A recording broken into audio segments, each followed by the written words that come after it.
God, Alex, you're such a... There we go. Okay. It's coming. It's a coming.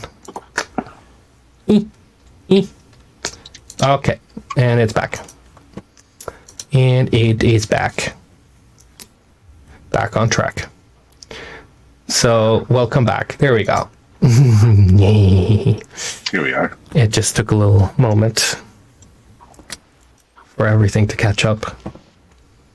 So I'm gonna open up FL Studio. That was so scary. Why? So scary.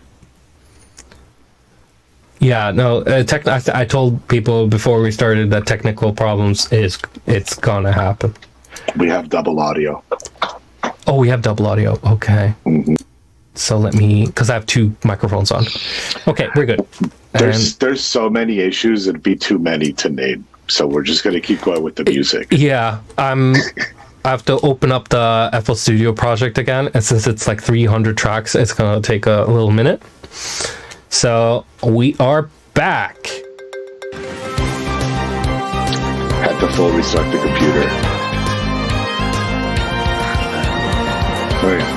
Wait, this again? Let's go! Fucking banger. Welcome to the first episode. We're gonna pretend that didn't happen. 1.5. Also, I just want to let everybody know I really appreciate the support with the super chat. Like, that's cool as hell. Every dollar helps, because I'm out of business. So anything you guys throw my way, I'm putting it back in the music. Gotta get back out there. Yeah. I also read some stuff today. It was a scary article about, are we lagging or is it going okay? No. I'm reacting to what I'm seeing on the stream, which is way behind. So I'm just swatting away the windows. Oh, okay. Is the audio there, you think? I can hear you fine. Everybody's good. We're so happy to be back. Yeah. So, since I'm so busy looking at FL Studio and stuff, are you sure the stream's okay? Because it's looking like it's stopped here. Or no, is it good? Probably good. Yeah, anyway, so if you could help me look at the chat, and if somebody has a super chat and stuff like that, just let me know. Keep an eye on that, because I'm so busy inside. There you go. Thanks for showing us me. Yes, there we go. I appreciate your... Yep. You helping me out so I can show you more music. So it's FL Studio still loading. It is so much. It's there's so much music. Look, it's all MP3 files, so it has to like load, decode. So much stuff. Okay, now it's at 2011 here, I see, so it's almost done. Hey, rumor has it you're using the latest FL Studio. Is this a true story? Only for this, because it's more... I thought it was more stable. It should be, technically. I use FL Studio, was it 2021? Yeah. I use it for some stuff, but not for composing or production. But I use it more for like mixing when my FL Studio 12 doesn't know how to handle the CPU 64-bit architecture of my system. So I jump over to FL21 to finish off.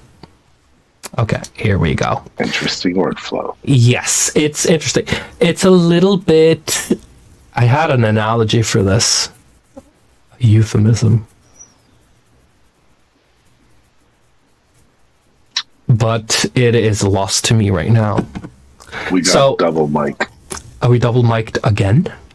Let me fix that then. Let me go into OBS.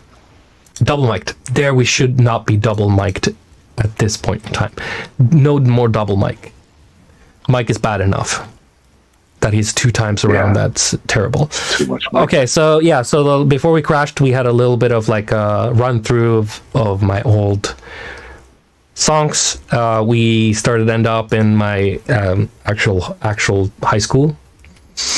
where I composed for a horror movie, and we can just skip through that really quick because I don't really. Let's see if the audio is on the correct setting. Yeah. Oh, that's. Yeah, classical, horror, scary. Ooh. Alex composed scary music. Zombies.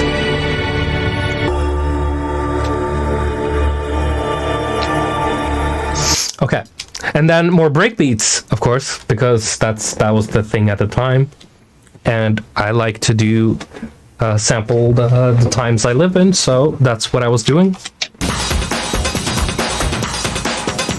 Behold the breaks.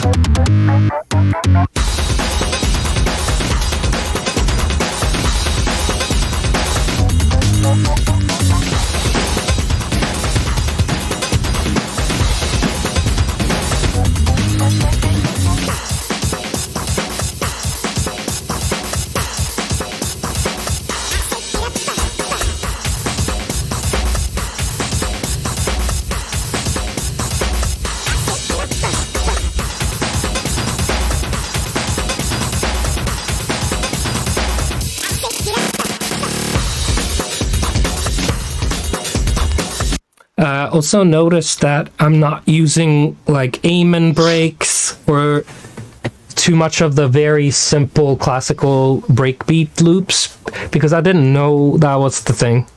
I just found other loops that I felt had that energy. So it didn't necessarily, I wasn't trying to like copy anybody or try to fit in or anything. It was just my naive take on whatever that genre was. Anyway, so that was a breakbeat. We're going to get more of those. Of course, back to metal. Like I said, 90% here is going to be metal, but there's some melody, so we'll just get through it together. I think this is actually recorded guitars. When I started playing in actual bands.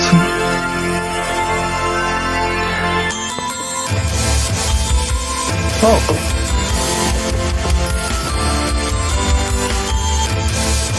This is not programmed. This is hand played on a Korg Trinity that I bought. So even the drums, I think, too, are hand played. So I think everything here is hand played and recorded with a keyboard.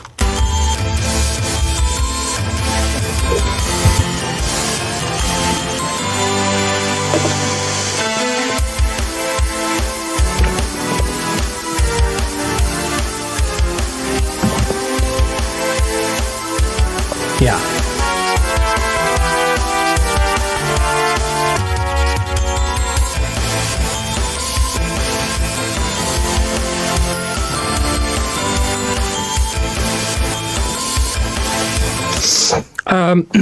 I think I've always leaned towards pop musicality stuff. Like, I love cheesy melodies and chords. And all the bands I played in, especially the darker ones, they had a big problem with the cheesiness I was bringing to the group. So a lot of them didn't last because I just wanted to make hits and bangers and big themes and cheese. And they wanted to make dark and brutal stuff. So it was a very contrasty thing for them. So it didn't last for a long time. So I just made this for myself, basically. Here's more, I think. Long intro. Don't like that. Oh, okay.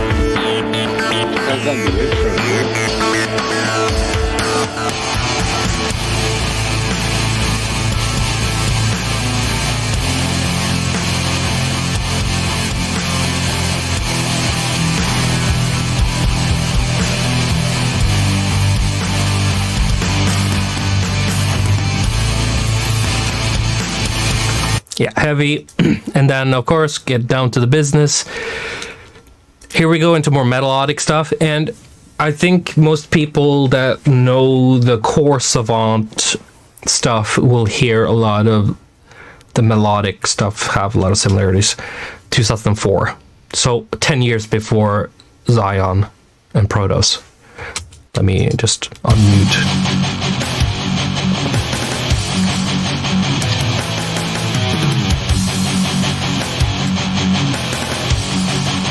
boring.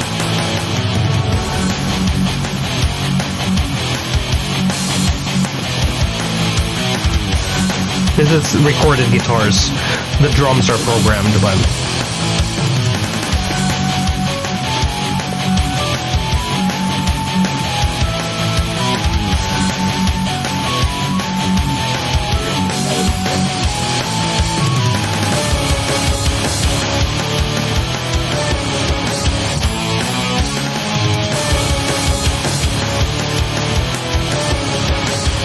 Chorus.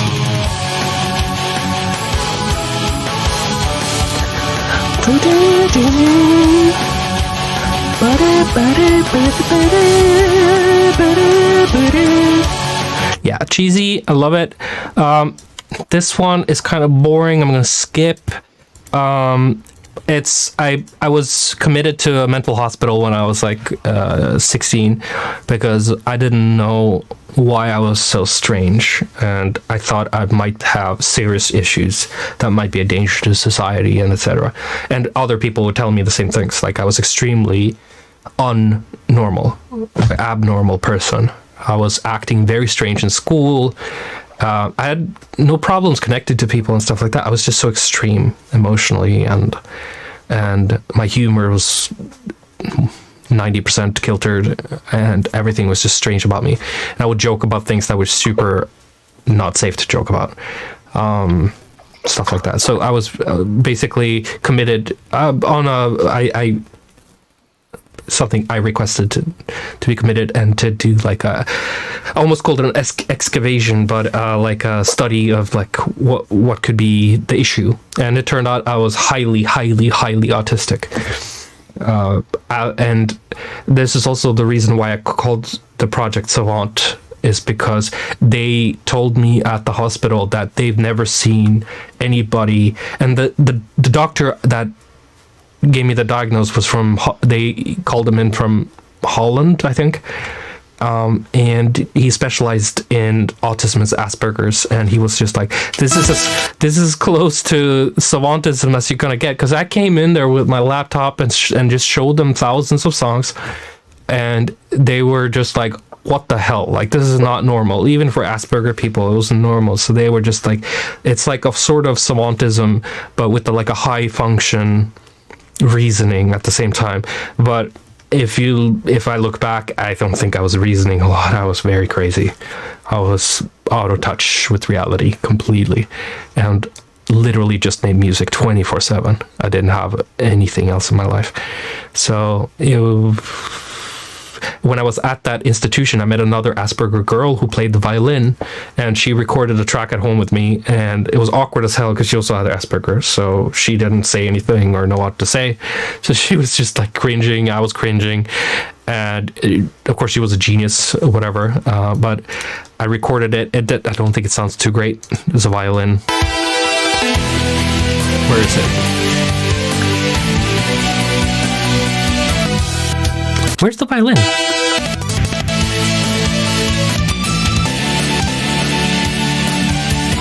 Is it on this recording? I have two versions of this song. Maybe I saved it for this one. I think this is it.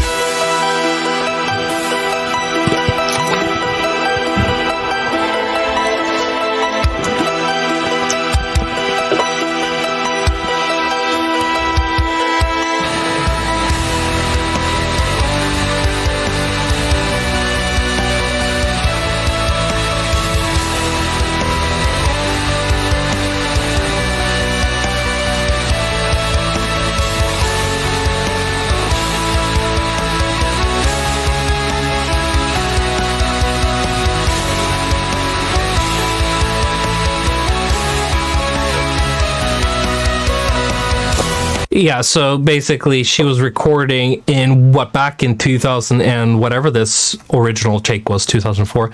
We used Windows. Do you remember that Windows recorder that was just for like microphone recordings? That was like a tiny little box on the screen. Yeah, I remember that. And it had a little red record symbol, and it had a little black with green letters, like green numbers in the middle. It was like the most 90s thing ever. It's called... So utilitarian. Yeah, it was just basic shit. You could record, play, rewind, and save. And we recorded in that software while she was like listening to the Mad Tracker software on her headphones. So she was so disoriented, and she didn't...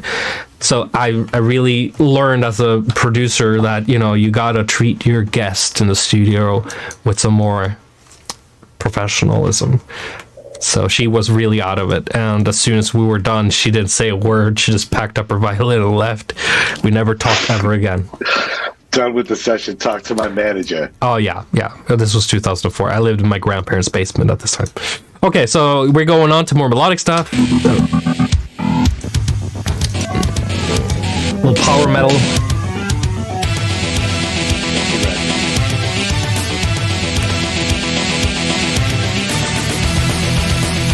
Artists just see the world.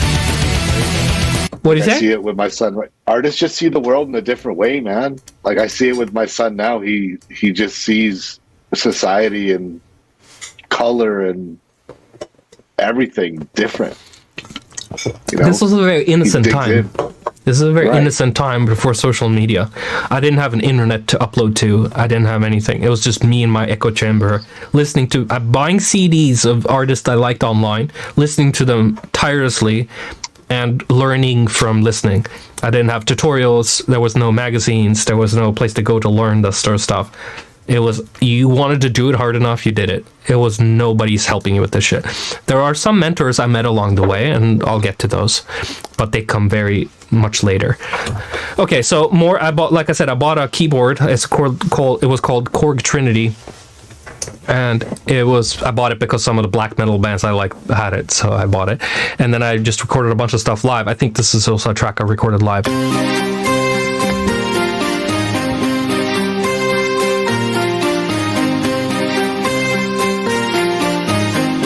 It's a 5/4 or something like that. 2, 3, 4, 5, 6. No, it's a 1, 2, 3, 4, 5, 6, 7, 8. Oh yeah, it's like a 6/4 and then a 5/4, like a rhythm. So it's very like progressive and hard to keep track of because it's jumping all over the place. Okay, and then we have something else. What do you need? Oh. Not even a little bit. Come back with it though.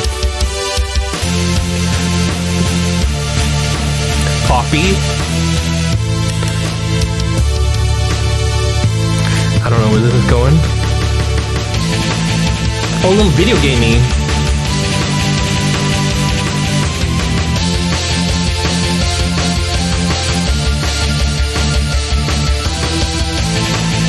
Are you keeping an eye on the chat, by the way?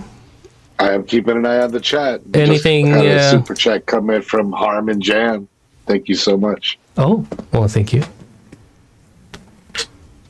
Okay, so more electronic music, thank God, because I'm getting personally tired of all this metal shit. Thank you.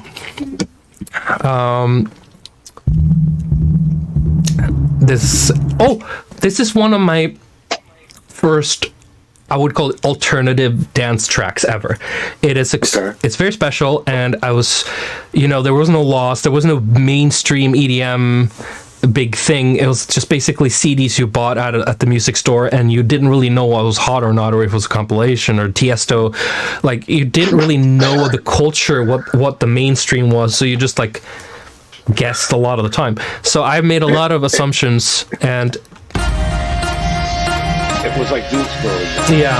Like just for like 14 tracks.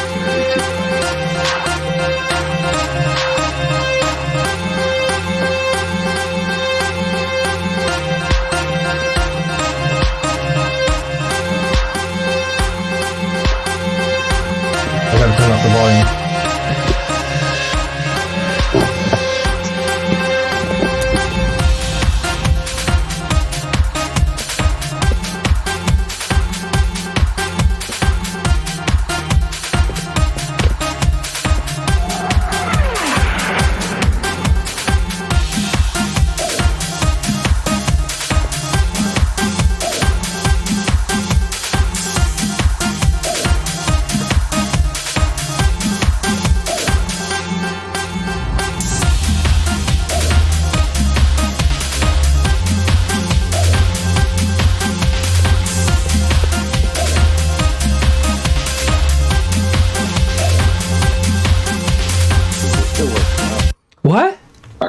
This could work today. I know, like, I feel like this track specifically is very close. Like, it's very warm to me because it's got something timeless about it, because I wasn't trying to.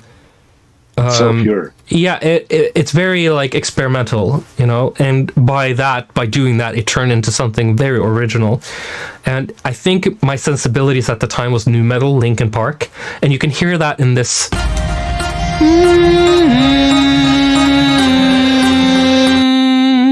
And that distorted sound right there is very like Linkin Park type thing, but it has this kind of like UK electronica groove to it, where it's like staggering and progressive, and it's very FU at the same time, and it feels like a very naive producer that really doesn't give a shit. So Chameleon Alex is basically like fitting into like this underground thing with this one.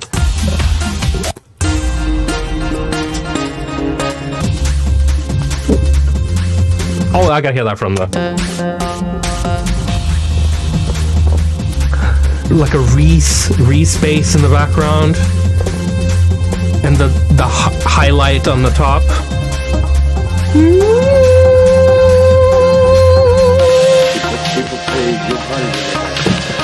Oh, this is actually very UK, like the break beats coming in.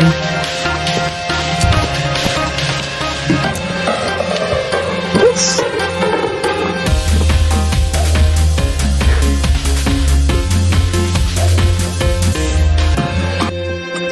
Sorry for skipping so much, but yeah, bro, we're gonna have to throw all these tracks into Content ID now, man. What are you doing? Yeah. So I'm not paying attention to the chat so much, but is there? We're good. They're vibing, man. They love this. Okay. I'm really sorry, guys. I'm letting Josh handle a little chat while I'm FL Studioing. So I'm really sorry if I can't blame it on him. Look, if it needs to be brought to your attention, the chat will let me know to bring it to your attention. Okay. That track was like, when I went through these tracks to put together this playlist, I was very surprised by some of these tracks, how well they held up to me, because I haven't listened to this since I was a teenager, and I'm 40 soon. So this was like a very refreshing, like emotional, tender moment where, as a self-hating musician, you go like, maybe I'm not terrible. And I need those sometimes, and this track was one of those where it told me, like, early on, like, you weren't just randomly just making weird metal shit. Okay, so next one, Eurovision metal. Here we go again. So Eurovision. Yeah, so I love this melody so much. I do have a version of this track for Savant in the either it's the Void or the Hex folder, but I really enjoy this melody. You might think it's cheesy the way it's produced, but to me that melody is a little timeless, and I want to do something with it. So let's hear it.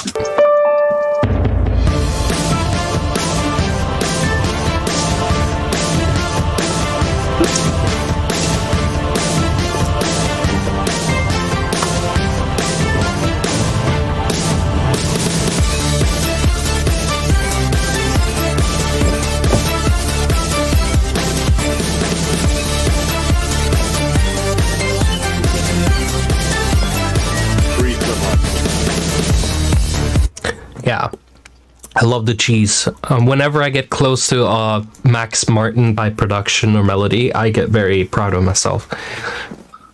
Max Martin, for those people who don't know, he is the original hit maker. Started with Ace of Base and Rednecks in the 90s with "If I don't want for Cotton Eye Joe, I'll be married a long time ago." Everybody's heard that, and that is Max fucking Martin. Don't fucking forget it. It's Eurodance 101. And then he made Ace of Base. All that she wants was another baby.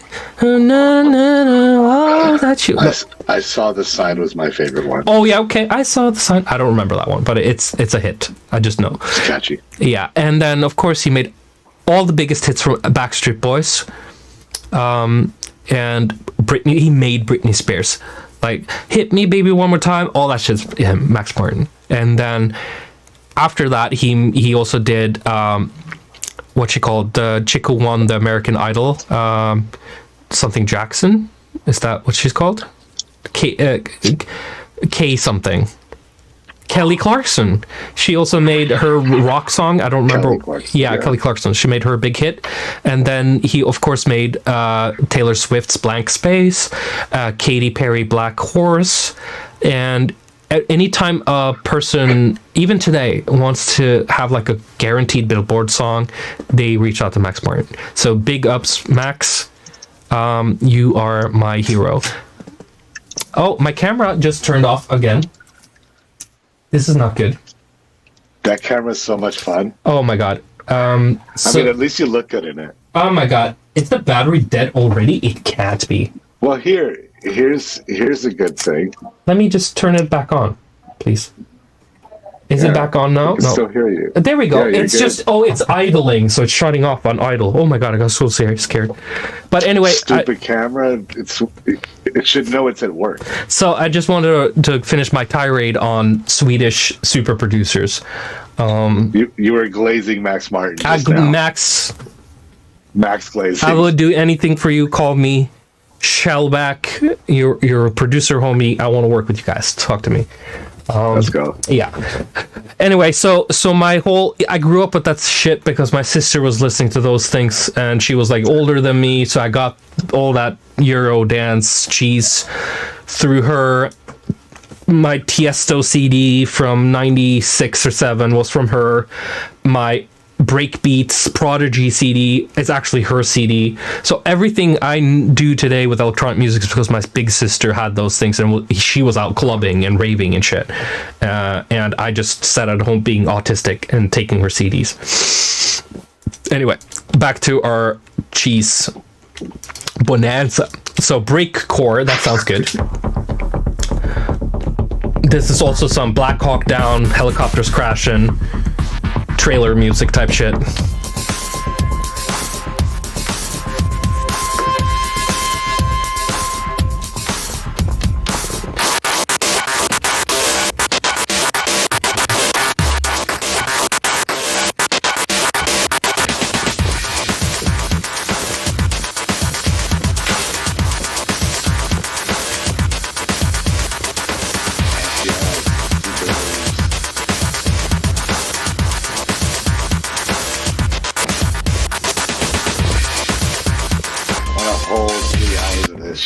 So yeah, so you can definitely tell that there's some like light sparking through all this garbage coming to life. And now back to metal again. I want to get rid of this metal more than anybody, trust me. But here we go. Harpsichord again, recorded on my Yamaha. Sample. People love the metal in the chat, bro. Relax. Oh, okay, thank you guys. I'm just, I'm an EDM artist and I'm showing off metal music from my childhood, so it's difficult for me to accept. Here's my Yamaha harpsichord. And I loved that shit back in the day. So this is like OG harpsichord representing.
Yeah, okay. So that was harpsichord thing again. Okay, mystery.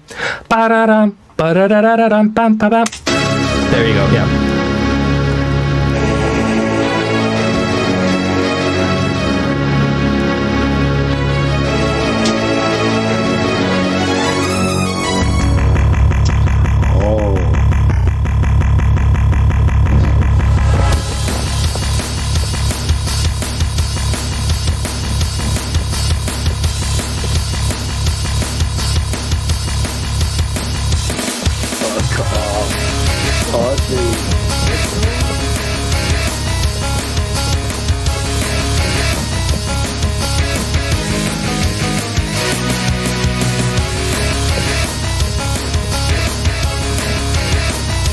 Like, put drum and bass drums on that, and like a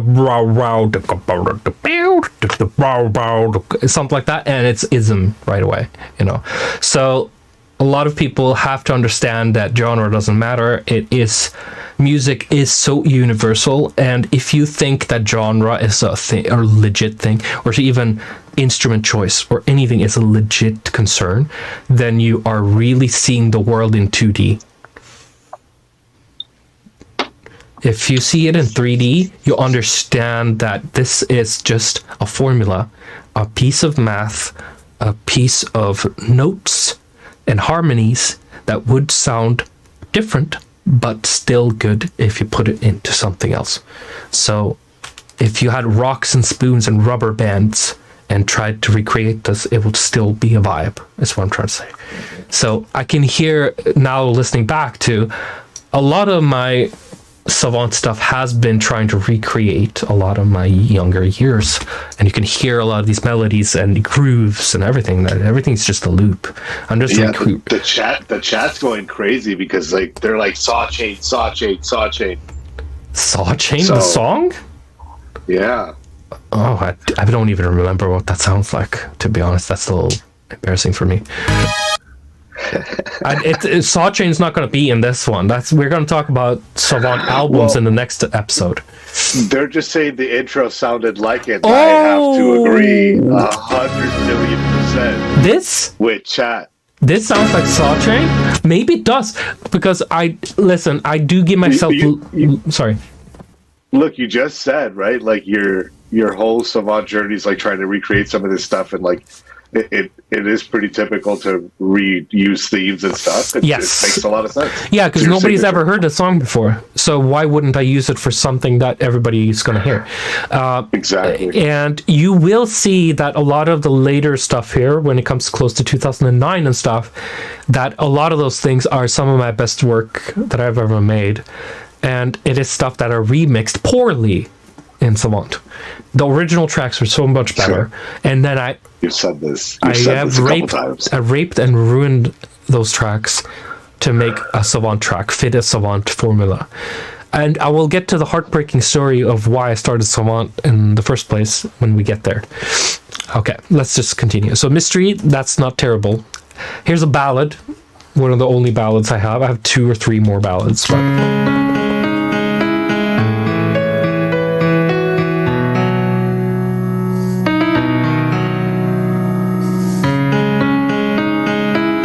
breakup ballad. Yeah, it is. It's called Memories. It's fucking sad as fuck.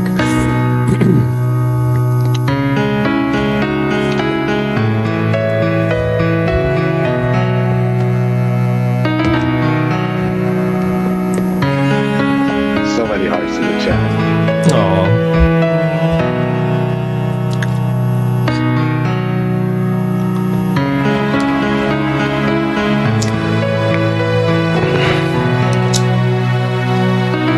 One of those.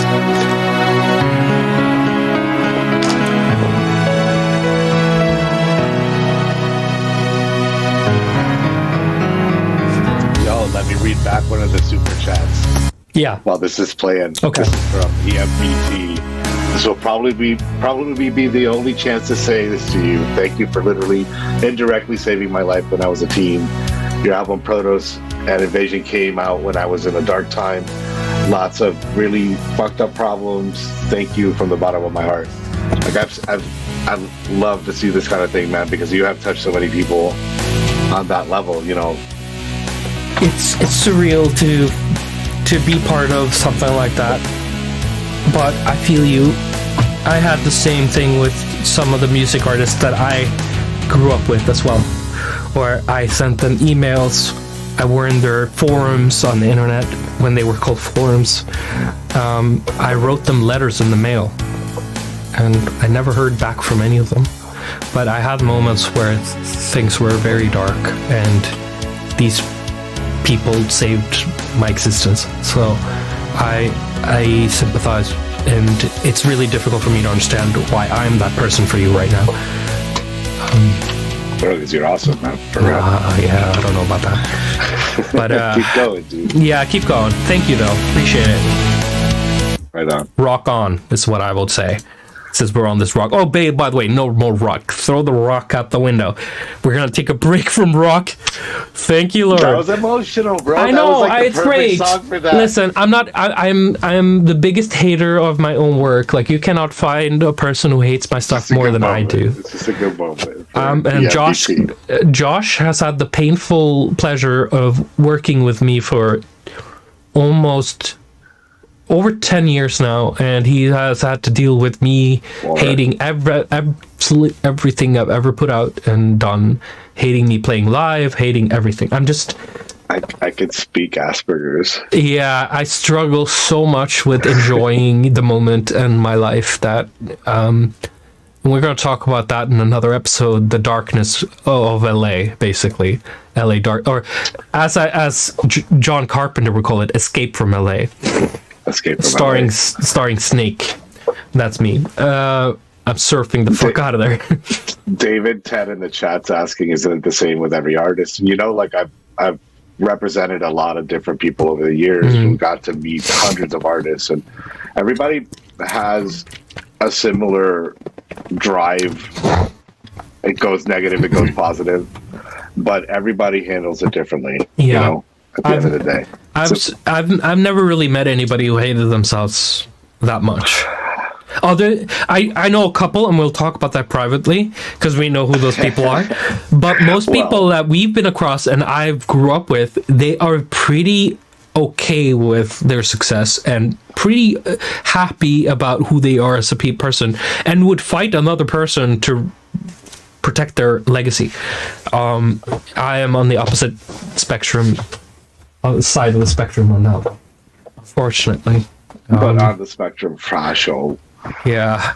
Okay, so we're done with the metal for now. We're gonna skip into more electronica stuff. And 2005. So we just went through 2002, 2003, 4. And, you know, what could you expect? You know, I was 16 years old, and EDM didn't exist as we know it. I had some Tiesto CDs, I had some trance stuff, and some Prodigy, but there wasn't a huge booming culture where 10,000 tracks came out every day on Spotify and SoundCloud and YouTube, and things you've heard, none of your friends heard. What I heard, everybody else have heard. That's what the times were. When Prodigy came out with an album, it was on TV. Everybody watched TV. Everybody heard it. All my friends heard it. Early days of Pendulum, Rob Swire, when they released stuff, everybody's heard it. It was at every party. It was just how it is. Now everybody's a fucking producer and musician, and I just grew up 10 years too late. You know? I just wanted to be part of that CD album generation. That's all I ever wanted. And now making a CD is making me cringe, because who the fuck has a CD player, and why would I do that? I got one back. You're a fucking borderline boomer, bro. You're a Gen Z. You're Gen X. You're Gen X, bro. Like, right there, you're born in 75. No, look, Calypso has a CD player in the chat. Like, lots of people have. I understand. I wish I had one too, because I have some CDs I would love to. You know, I don't give a shit about playing music CDs, because, you know, it's all on YouTube, so I would just do that. But I have a lot of CDs I burned back in the day, because I'm the last generation of humanity. I'm probably the last person on Earth that pushed the burn CD button. In Nero. You remember that? Anybody old enough to remember Nero? Yeah, burned our CDs, bro. Burned games. I burned PlayStation games. Yeah, oh my god. I feel like federal crimes. Before, yeah, okay. I didn't commit any crimes. This is just speculation and artistic representation of reality. I did not do anything wrong. The statute of limitations for those crimes is like way Listen, back. FBI, I'm your biggest fan. I love you guys' work. I'll do anything. Prove the visa. I love you guys.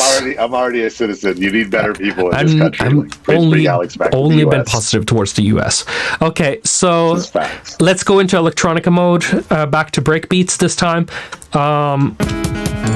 Oh, this track is terrible, by the way. So that's a terrible intro to breakbeats. 2005 started weak, but we could just do this and pretend this was the beginning of 2005. Who cares? Okay. dance music. It's called Cheesy Dance. The original file is called Cheesy Dance Alta. Alta is the city I grew up in Norway. It's a Spanish word, Alta, right? Alta. What's Alta? Yeah, but what does Alta mean in Spanish? Like higher from, yeah. Higher? High, yeah. So Alta Vista means higher plane? It would be Latin root descended. Of course, right? But what the fuck isn't? We're all Latin, dude. Like at the end of the day. Bro, I'm high right now. So Alta is very high in Norway, which is probably why they chose that name. And that's where I grew up. If anybody wants to go on Google Earth and look at that place. So I made this thing when I was visiting my alcoholic piece of shit dad when I was a kid. And kid, what am I saying? I was like 17, 18, something like that. Yeah, I went to visit him. I took my laptop with me. I made trance music. Okay, let's listen to it.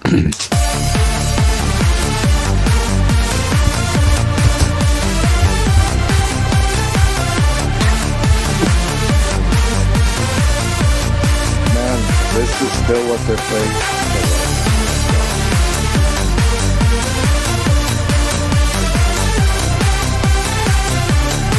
I like it. Oh, everything in this song except for maybe the drum samples are stock FL Studio 3 or 4 plugins, maybe 5. It was around FL Studio 4 or 5, I think. For all the producers out there. Yeah. So I think I was using like Oscillator 3, Osc 3, and TB303, I think it. No, I don't know what it's called. Remember, it's so long ago. But basically, it's all stocks, the synth sounds. So I made it work somehow. Mm-hmm. Jimmy's saying that, for cheesy dance, it's still good, but like the way that Alex uses the word cheesy is different. It's not a negative thing. Yeah. Oh, yeah. We had a problem with that. So I worked on a movie in 2016 or 17 where I used the word cheesy a lot when I was working with the director, and he was so offended. Do you remember, Josh? That's so bad. Yeah. So butthurt. Yeah. So cheesy to me means, because I'm a hipster asshole, self-hating piece of shit, I think that cheesy is like a euphemism for amazing, okay? Cheesy is, if I went to the UK tomorrow, into London or Manchester, into deep house UK garage scene, they would call that, oh, for a cheese, mate. Like, they would say, get the fuck out of here. Like, they would completely chastise me for liking these things. So my language is called, according to George Orwell 1984, it's called double speak, where a lot of things I say is double speak, where I say one thing and I mean both that and the other, the duality of man, if you will, where I am hating it because I need to fit in over here, and then I'm loving it because I'm superior and I'm fitting over here with Max Martin. Bro, we're cooking. How are we not going to use cheese? People love cheese. So cheesy is great, but it's bad for you. That's why it's called cheese. So some fucking critic at some point in time is thinking that these people who are monopolizing the music industry and making super hits based on algorithmic formulas are fucking taking advantage of normal, stupid human beings. Guess what? Maybe they are. Maybe there's some sort of math there that is equivalent to the perfect formula. Maybe it's not about being stupid. Maybe we just really kind of like that. Like we like to kiss. There you go. There you go. But snobby motherfuckers who hate life don't, right? So they think wine, art, fancy art, people who are dead are great. They think that, I'm talking about the culture in 2001, right? 1983, a culture in 1983 when an art critic is like, this is way too lowbrow for me.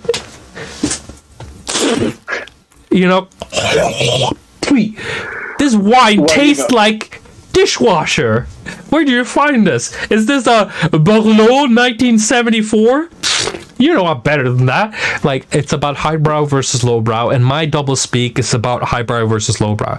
So I'll hate on my stuff, but remember, I also a human being, and I have a huge ego, and Josh can testify to this, that I am also have a superiority complex as well as a self-hating, self-loathing son of a bitch complex as well. So you guys know what you're working with now that you're doing live streams. Yeah, we're starting from the beginning. So I've heard a lot of times that I'm a complex human being, and when I post a little clip on my social media where I say stuff, people take it word for word, and I know I'm a lot of doublespeak. I mean two things at the same time. And it's for the people who can see through that knows, and that sounds very pretentious, and I have heard that before as well. So I'm very sorry. In code, you mean? Yes, that's fine. So that's more fun. I'm a very confused autistic person with a lot of pretentiousness and self-hating at the same time. We'll have fun deciphering like where you're taking us, bro. Okay, whatever. Okay, so we heard the cheesy dance. Talk to we have cheesy dance. So I made I'm only worked in. There's a software called Reason. I had a friend I went to high school with that worked in Reason, and he was purist. Fucking thought FL Studio was for kids, and Reason was like so high up there. And of course it isn't and never was. Cubase and... Yeah, where's Reason now, bro? Yeah, right. But Cubase was the... Yeah, Cubase and Pro Tools were the... And also Logic. If you knew anybody who used Logic, Pro Tools, and Cubase, or Nuendo as it's also called, back in 2004-5, those were the real producers. And if you've heard any professional trance track or dance track from 1998 or whatever, those are also Cubase tracks, most of them. And that was the software to be fearful of. And in this CD folder I have a Cubase CD. You got an installer? Yeah. I have a CD. It came with a sound card I bought back in the day or something. Relics of the past. Yeah. It's. I'm so sorry for holding up the stream for doing this. Black metal CDs. Oh, I have several CD folders. I don't have any CD player to even open these. Bach. I have a Johann Sebastian Bach classical best of. I stole from my grandma when I was 16. And then good man. You have these EJ products I was showing you earlier in the previous stream. This is called Rave EJ. I actually have Rave EJ on CD, my first ever software. Cubase. You use Machine, right? Machine? You mean Native Instruments? Yeah, the Machine MAS. I don't know what that is. But this is Cubase LE version 1. It doesn't make any sense. 1.0.1.110. Okay, whatever. Fuck that. Anyway, Cubase was the go-to program. And this is my only track I made in Reason. I learned it in a day. And then I took the track home and added metal guitars because I'm an idiot. Okay? So I basically took some samples, put them into fucking Maelstrom and all these other fucking plugins that Reason had. And it sounds like this. And then I added guitars. And it sounds like Marilyn Manson. I guess I liked him.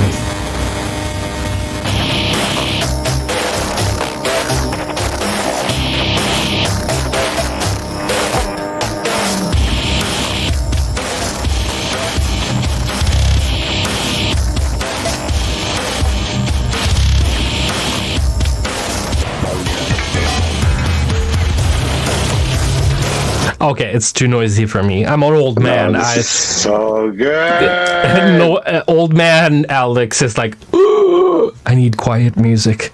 Okay, breakbeat, another breakbeat, thank God. Okay, I think this has like an orchestra. Let me guess, is it backwards flute? I think I played a riff on the keyboard and reversed it, and it turned into a song that sounds like a 90s pop song. It's very famous, and I think it's very similar.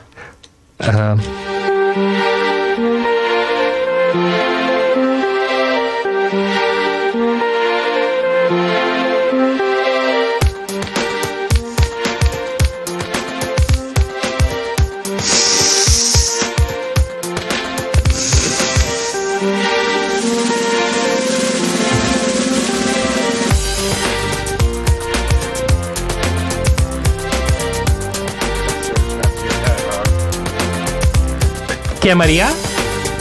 ¿Por qué? The surge got to your head, man. I saw you breathing. Oh yeah, I think the whole thing is backwards.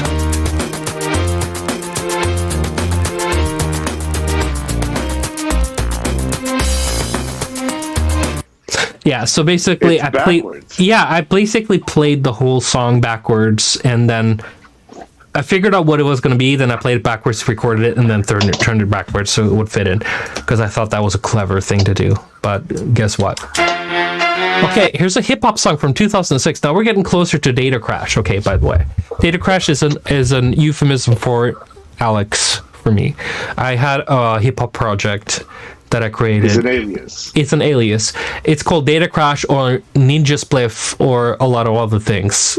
But it's when I created beats for my rapper friends. And they pushed me to the limit. And guess what?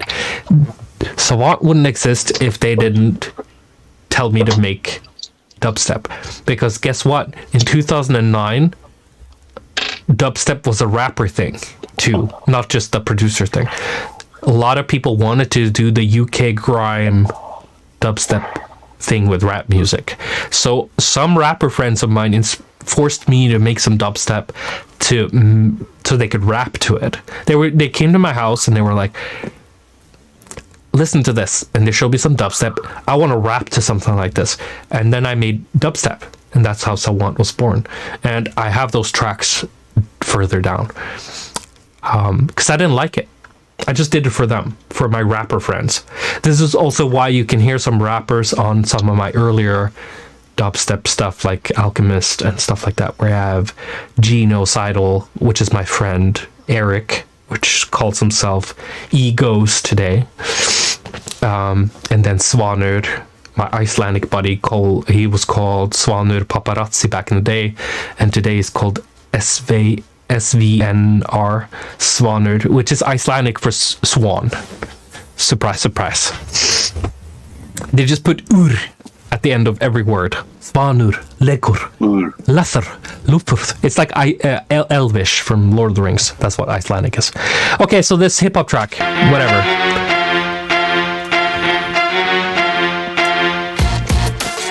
Woo!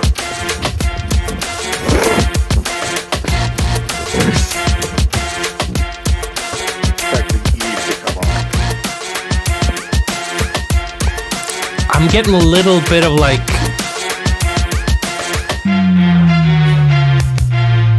I don't know.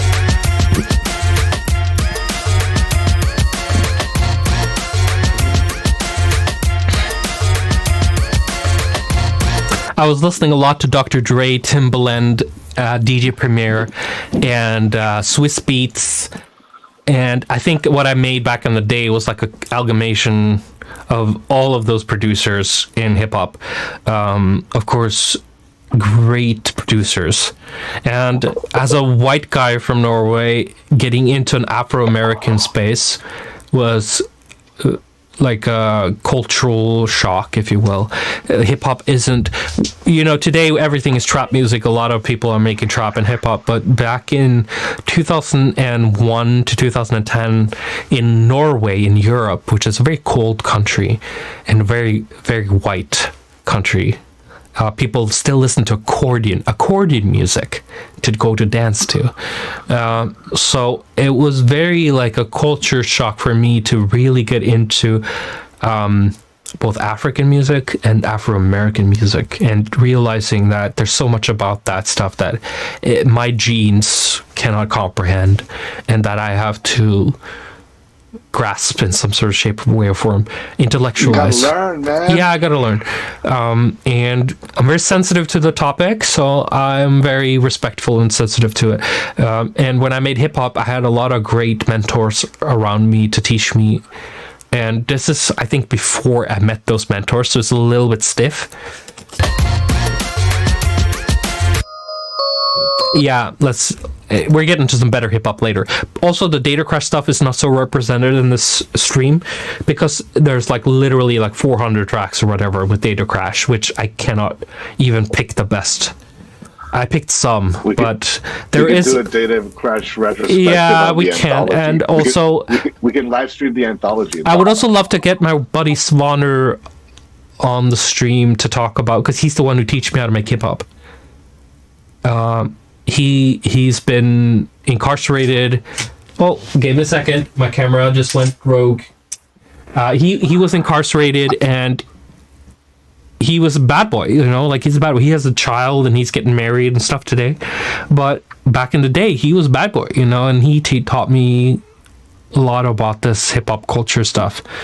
And because I'm so autistic, that shit is so foreign to me.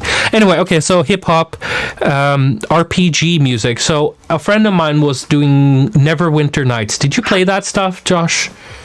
Oh yeah, yeah. I played a lot of video games. Yeah, so he was a huge Neverwinter Nights fan, and he had a mod where you could change your own music. And he reached out to me to ask me if I could make some music for his Neverwinter Nights. And I have a folder with 16 tracks I made for him, and this is just one of them, I think. So you made bro like a whole custom soundtrack? Yeah, I made a custom soundtrack personal playthrough. just because he was one of my best friends at the time. He's also the metal tracks you heard earlier. A lot of them called Winter Bliss. He was the band I played with. He was also part of Winter Bliss. And today he has a pretty big YouTube channel where he covers video game soundtracks in metal. He's called Scar Music or something like that. Scarred Musics.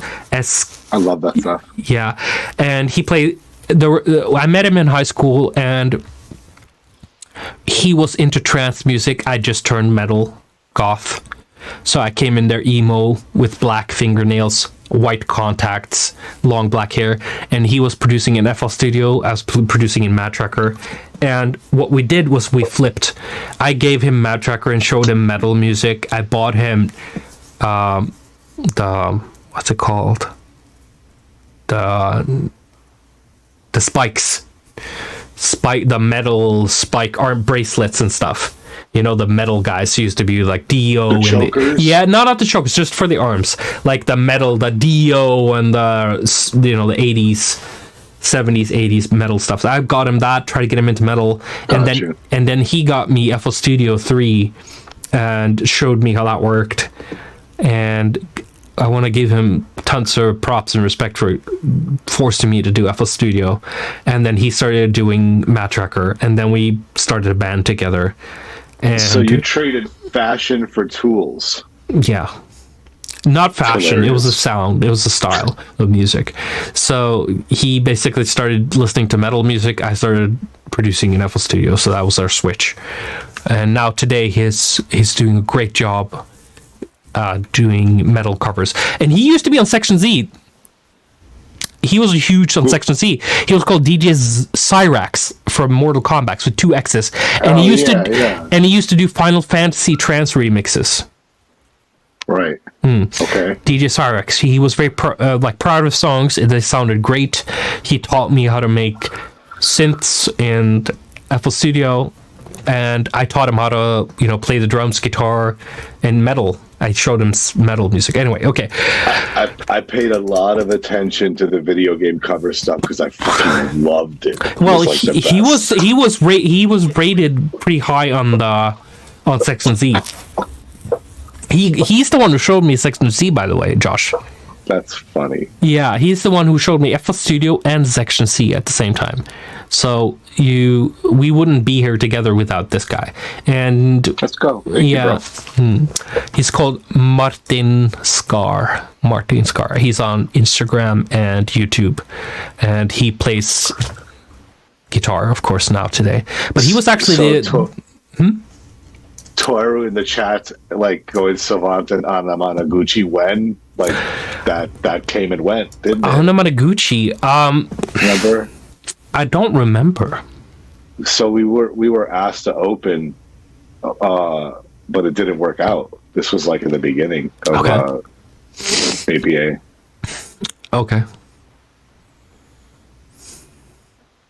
Yeah, I don't know. Listen, like Anamanaguchi, I understand they're a critical project for music history, but I've never. So good.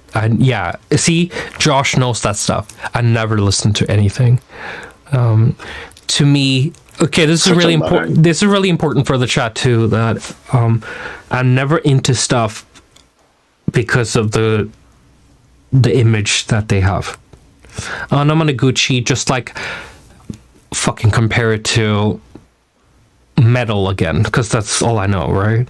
So in metal you'd have Cradle Filth. It's a British black metal band. They appeal to the girls because they did the stuff with the imagery that appealed to a lot broader audience. And then you'd have Dark Throne, or old Dimmu Borgir or something like that, which had appealed to the underground, and they made better music. But Cradle of Filth appealed to more people, or they were cuter. The lead singer was funnier, cuter, and they had cooler music videos, so they appealed to a bigger, broader audience. And that is basically, Anamanaguchi appeals to a very weeb, Japaneseophile audience type thing, where it's about that sound and about that style.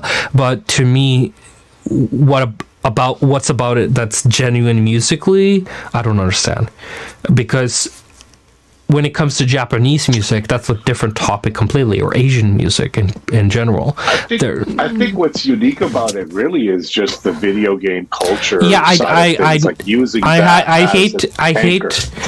really hate to disappoint anybody, but really don't give a shit about video game music culture.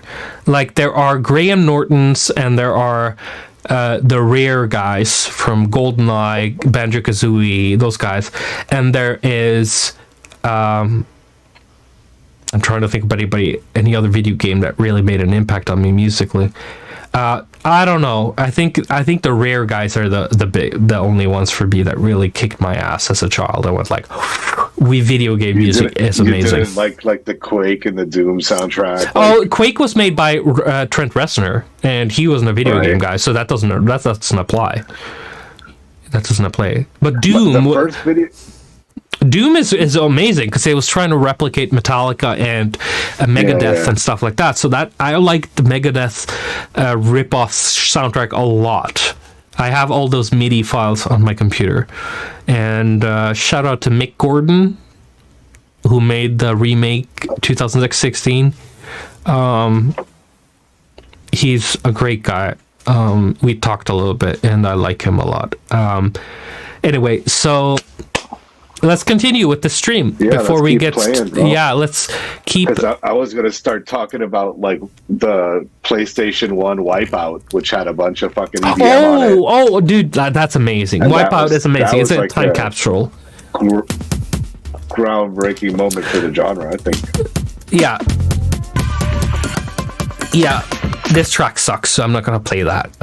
So in 2006, I branched out a little bit, and a mobile game company reached out to me and wanted to make a game about a rally racer guy from Norway. And I was like, you know what? Let's make it really funky and cool, okay? So I made some songs for them, and the game didn't go through because of contract stuff and whatever, but I got practice. And I told Josh yesterday when we listened to this that this sounds like something awesome.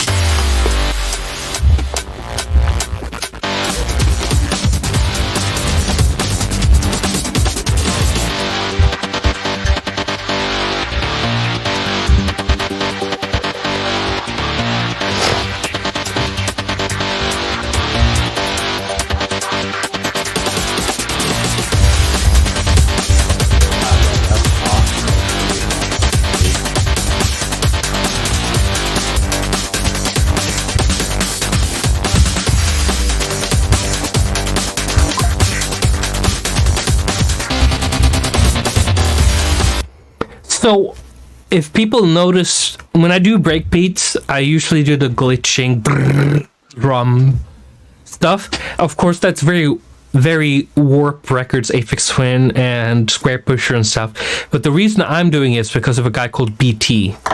And BT is a huge influence on me, and he's a subject for another conversation. But BT is amazing, and he did a lot of stuttering effects. He actually has a VST called Stutter that he released with Isotope, I think.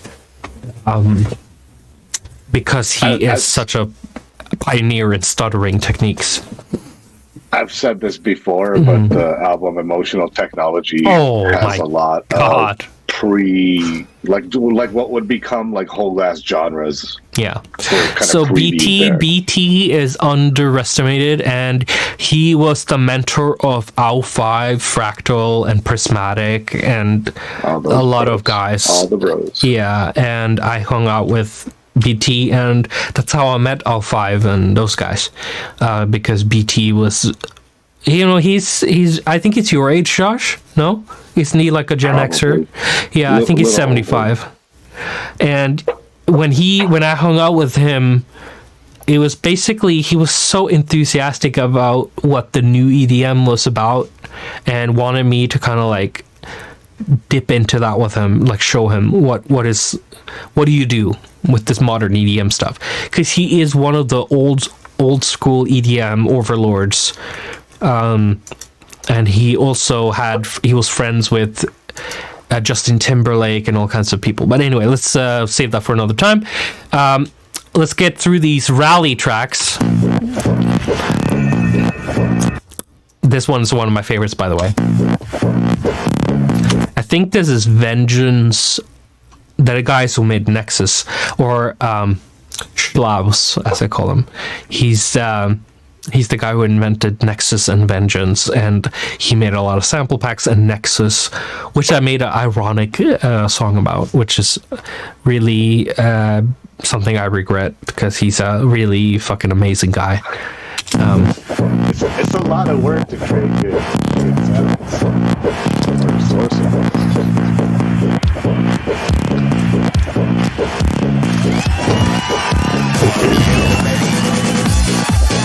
So you can listen to all of it. Calypso and Chat. They often tell you that they love you. Like, they listen to all your music anywhere you can find it. They want to like tell you that they want a little bit of attention from you right now. So that's from Calypso. Talk to me. What did you say? Can you repeat that? Calypso in the chat asked me to tell you that they love you, and they've listened to all the music that they can find from you so far. Like, they're getting a treat today for sure, because there's a lot of stuff nobody's heard today, and they wanted a little bit of attention from you. That's so amazing. You get my attention. Don't worry. You're in my brain cell right now. Okay, so yeah, breakbeats, fucking techno. Oh, I was not in FL Studio. I thought I was in FL Studio. There we go. And I joked about this track yesterday with Josh, is that hard techno today has a lot of similarities to this 2006 acid breakbeat song I made.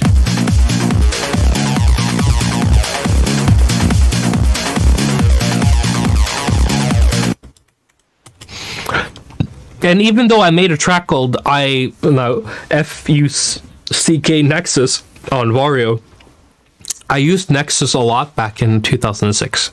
And guess what, guys? Nexus 5 has a thing that we always wanted to be there, which is you can create your own sounds from scratch inside of Nexus. So it's not just a preset plugin anymore, which is something that made me turn my head going like, what the F? And the tools inside of Nexus 5 is basically like, it has a little bit of Serum, it has a little bit of everything, so you can layer and make FM and wavetable synthesis, and it has all the classic Nexus reverb stuff and compression stuff.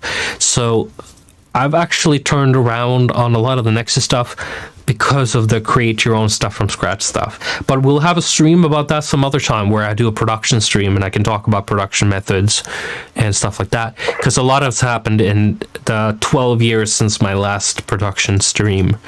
Anyway, so this rally game, let's get to the end of it. There's so much other this was supposed to be like a pause music, or like before the level where you're in the lobby.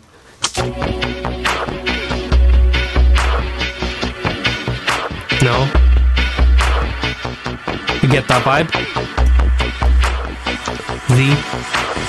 I get it. You know, like you have the screen where you have the click start race button, and then suddenly it goes to, you know. But then you have this before the race. I get a little underwater ambience vibes. I get you. The track is called Finale Nerves. What's final, like the final lap in Spanish? Finale? Final, yeah. So what is nerves? Like the, you know, when you get nerves, what's that in Spanish? Nervios. So it's final nervios. It's like that feeling right before the final race. La vuelta final. Yeah. So can you read what it says there? Finale nerver. It's very similar. Norwegian and Spanish isn't that far off. We're all based on Latin and Germanic languages and stuff, so it's pretty close. Okay, so let's bring it back. Yeah. So last track in that folder is 303 Trip. Oh, sorry. There we go. Oh, that's noise. Oh, I don't know if we can listen to that. Go ahead, bro. You can listen to everything about this sound. You know what this reminds me of? Animatrix. Do you remember that? Oh, that's my favorite. Yeah, this reminds me of Overseer. Do you remember him? Yes. Overseer. He was the guy who was in the He had the dope ass super moves. Super moves, Overseer. So this is so inspired by him.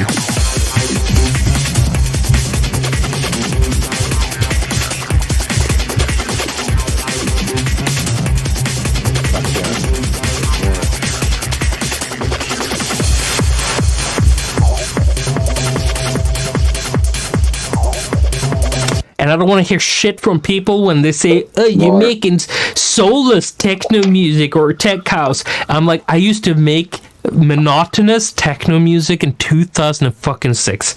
Give me a break. It's 20 years ago. I used to make this stuff. It's not like I try to change to meet some criteria. I used to make fucking boring ass techno music way back. This is what people wanted. People wanted the boring techno music. I love it.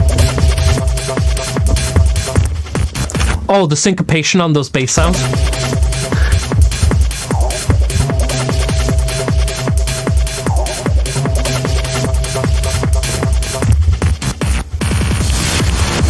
Anyway, so you guys might have guessed that me and Josh's biggest connection is the Matrix, and we've been gushing about the Matrix. Josh believes in the big singularity, which is something I'm really against. I hate AI, and I hope it burns and dies. Josh is a big believer of AI singularity. I've changed my stance on that, actually. Okay. I think AI should be managed by communities and should be like an oracle that we all have access to. Do you remember Evangelion? Did you see those animes? Evangelion? I think so. Yeah, they had like a supercomputer who ruled New Tokyo or whatever. And it was AI. Yes. But it was very regulated and it was very perfect. And those type of animes is the shit that's the only AI I can live and die by. Anyway, let's keep going. So 2006 Cray Cray. This is hard techno.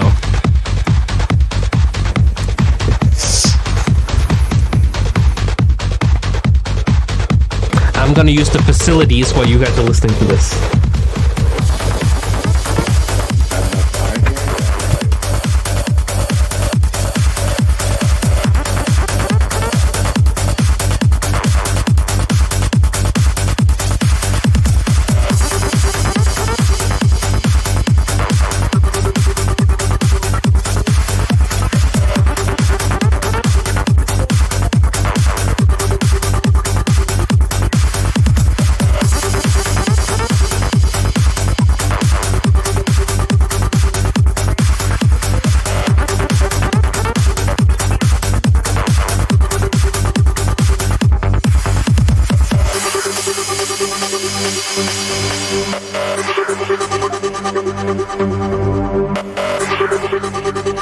Yeah,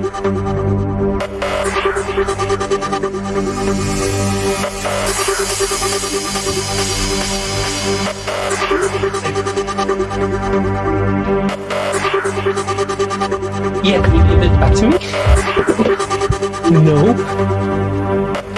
Okay, sorry guys. I just need to go to the WC, the gents, the gentleman's room, the washing closet. Water closet. Yeah. Bro, folks, we're just excited to get a whole techno track. I didn't say anything. I didn't make no noises. I was totally quiet the whole time. Also, guys, before we get too far into things, I want to introduce you guys to my wifey. My wife, she's here. Let's see. There we go. Where is me? There. Hello. This is Julia. She's from Poland. That's my wife. Don't say bad things about Poland in the comments. No. So yeah, so that she knows. She's a huge supporter. Whenever I have an album release or stream, she always like sits and listens in the other room, and I'm very appreciative. I'm very happy. Anyway, so yeah, we got to listen to a whole techno track. It's very techno-y. It's a little trancey. Back in the day, we would call this trance, but today we call it techno because things change, you know. Anyway, the breakdown. Ba-bam.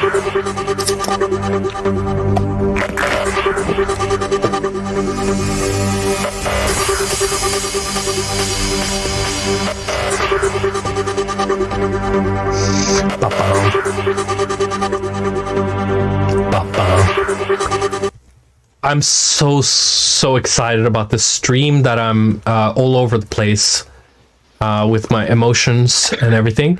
And I started working on the hard techno track this week. So I'm opening my other... Uh-oh. I'm totally infinite. Let's go.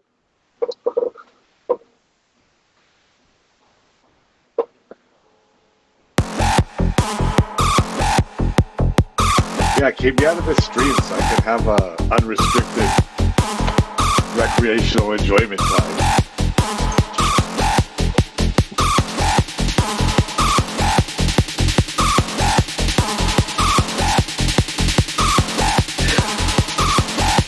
Homie just opened the Come to the fire.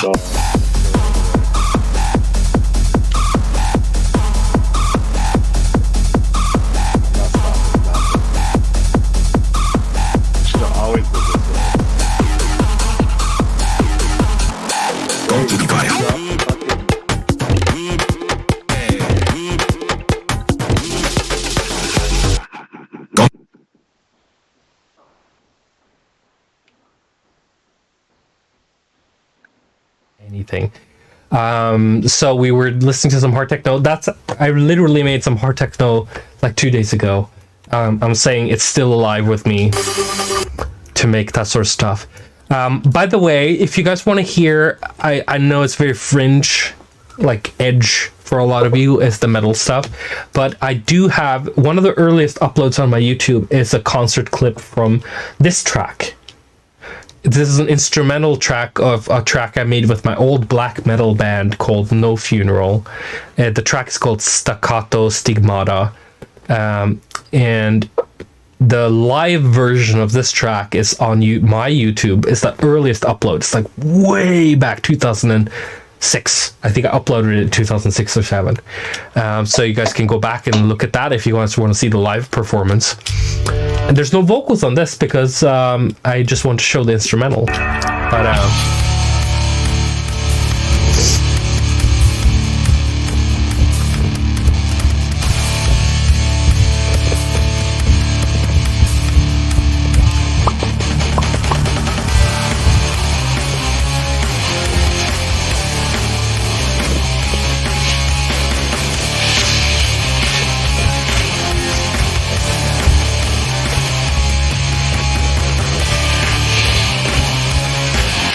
nobody signed up for this.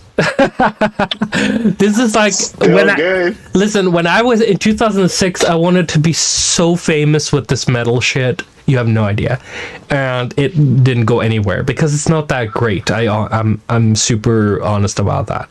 Bro, if you show up at fucking EDC Miami with a guitar and you play that shit for as long as you want, Avicii's already paved the way to fuck up big and then hit it later, so we're good. Yeah, rest in peaches, Avicii. My guy. Yeah, my guy. I have such a bad feeling about the Avicii stuff because Tim, I ragged on him back in the day for being a Nexus guy, and you were just jealous he had the patches on it. Yeah, I'm really sorry. Like, I can't. Bro, Twitter's not even. Twitter doesn't even exist anymore. I'm about to cry. Like it's. I'm really sorry about the ragging. Not Avicii thing. The not Avicii thing. No, that was an honest. That was an honest. Not Avicii. No, not Avicii was an honest tribute. He definitely had skill. Fuck yes. I at the time. Oh, I'm sorry.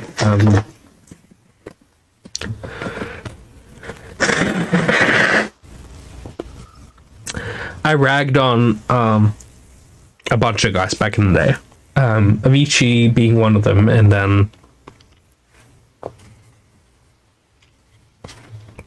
Martin Garrix being the other, and they're great guys, you know, like they make great stuff. I just, at the time, it was such a hipster thing for me to be thinking about the production, and I got that shit from Joel Deadmau5 and Rob Swire, you know, the whole like dude from scratch or you're a loser, you know. And some of the best advice I've ever gotten my whole career is from Rob Swire from Chicago. What was it called again? The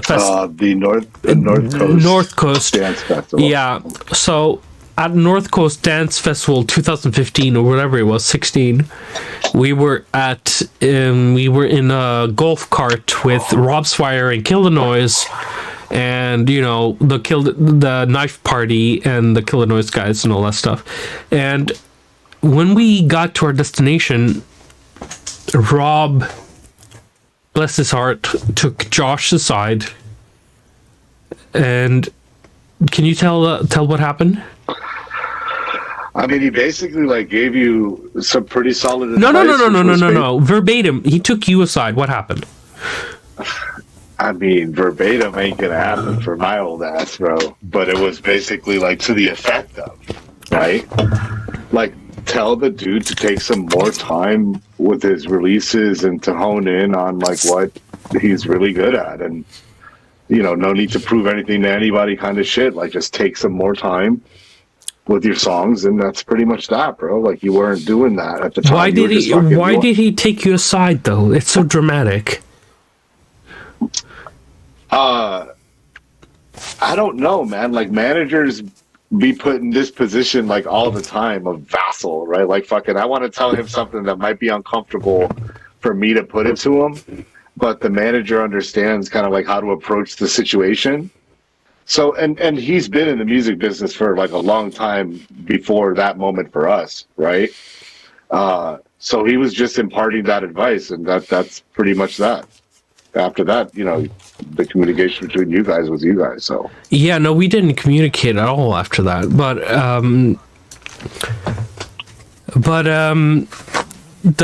okay, so I remember really clearly what you told me. Too many layers, bro. I don't know about the layers. I don't know if that's what you told me. But okay, so guys, I was at North Coast Chicago, a festival in Chicago. It was pretty big. And fucking, I'm in a golf cart with Rob Swire from Pendulum and Knife Party. And of course, Jake from Kill the Noise. Like, those are idols for me, you know? And of course, Rob is bitching about how vapes have caused a hearing problem for him. And I go like, oh, thank God I haven't started vapes. Like electronic vapes. Like he was talking about on the whole ride in the golf cart, how much electronic vapes was fucking up his hearing, his inner ear, and stuff like that. And that's all I remember from that. But as soon as we landed with the golf cart, everybody scattered. And then Rob took Josh aside, and there's a Reddit post, and the asshole who wrote that post, who's like, oh, his mixing is getting better, but his music is getting worse. That asshole. Shots fired. Yeah, he Rob is the guy who changed me the most because you're always looking for validation in the industry you're working in, because you want to tickle the top of the cream. You want them to know that you exist and for them to kind of recognize you.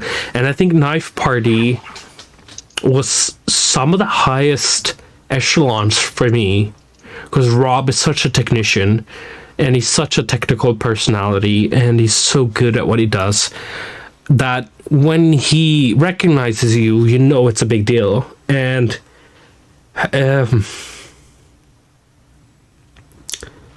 he took Josh aside in Chicago, and basically what I remember Josh telling me is that he wants you to take more time with your mixes, bro. Like, you can do better than this. There's so much wasted potential here. So if anybody in the chat or in the fans are like, why are you releasing so slowly, or what happened to you, or whatever, like, it's Rob's fault. Yeah, no, I'm not saying it's Rob's fault, but I'm just saying, like, those Go things tell Rob, like, fucking, like, bro, Savant's releasing less music because of the shit that you said. But take it back. Like, I'm autistic, so I don't know how to,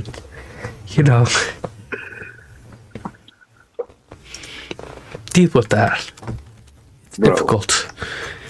I think the best way to deal with it is to continue through the journey. Yeah. And how you got there. Because I think, bro, we're here for it. And the best is always kind of yet to come for me, which is why I put up with the hate you have for the music you put out. It's like, all right, cool. He's going to love the next thing, at least for a little bit, until he's finished with it. Then he's going to move on. So let's keep going. But the whole point was the whole Avicii thing, right? Like, we're going to talk about the unreleased stuff at some point. But it was a tribute to Tim. Anyway, because I was using Nexus. Okay. I was using Nexus on as much of stuff as he was. I was just pretending to be cooler than that because of people who thought that shit was shit, Anyway, so the next stuff is gonna be more emotional. So we just listened to called a metal track, which is on my YouTube. If you go to the first video, it's the first video on my YouTube channel. You gotta scroll back like 100 pages to get there. But the next song is 2007, guys, is the most formative year for me as a musician. Because if you look at this list right here, you can see how much is in 2007 compared to before. This is a lot. And it's mostly trance music. And I know a lot of people are like very confused why I'm releasing so much different music right now in 2024 and 25. It's because melodic techno and main stage, as they call it, is basically a modified version of trance. So it's why I'm so drawn to it. You know,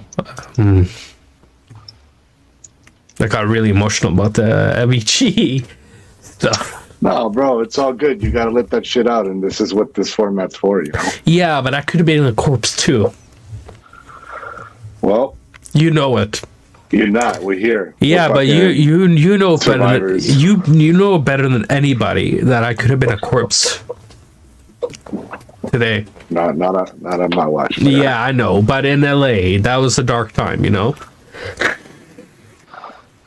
The LA episode needs to happen. Yeah, but that was very dark. Look, and that's the whole thing. This is episode 1, and fucking like how we gonna live up to Alex, like literally, like, you know, crying about everything right now. This is a good time. We've been on for 2.5 hours already. You go from like not touring at all. You go from like, you know, literally like just dropping everything you were doing. And now you're back in first days of Super Ride. I love this. But you got to save some for the other episodes too. Yeah, and I think the reason I'm also very emotional too is because so many stories to tell. Dude. Yeah, I know. A lot of the reason I'm very emotional about Tim and Avicii stuff right now is because of I really love his music. Like, it's amazing, and me having this like hipster mentality against production methods has a lot to do with people like Deadmau5 and Rob Swire, which also made, by the way, those two people made the track Ghosts and Stuff. Ghosts and Stuff is Deadmau5 and Rob Swire on vocals, the ultimate combo of so good. Yeah, it's an amazing track, and they defined a lot of the things we do today, but their mentality has been very narrow on the how you get there part, and I think it affected my view on how people like Martin Garrix and Avicii got to their point in their career, you know, because I went the long way around the mountain where I learned to do everything from scratch. But at the same time, I also know when to kind of go the shortcut as well. So I'm both of those people. I'm both the Avicii guy and the Rob Swire guy at this point in time, where I care. It's a means to an end, right? Yeah, like at the end of the day. But I care as much about, because I'm such a people pleaser, right? I care as much about pleasing Rob as I care about pleasing the 14-year-old girl from Florida listening to some cheesy EDM. And that's my problem, is my broad scope of who my audience, who I think is listening to me. And I'm trying to appeal to absolutely fucking everybody on earth, because something I talked to with my friend Carl from Sweden,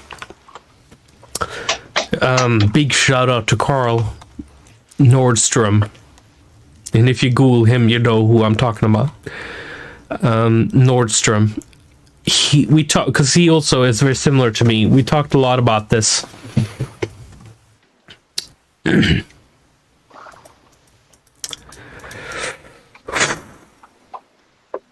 This whole like objectivity bullshit that Asperger people have or autistic people have. We think we know what's objective all the time. And Josh, you probably, from our experience together, have this feeling that I was trying to gaslight you about being objective 90% of the time, maybe 99%. Like, everything I said was such a fact. It was such cognitive dissonance.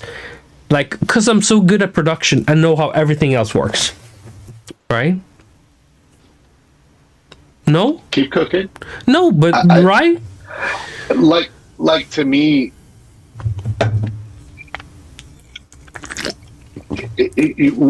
you're very competitive.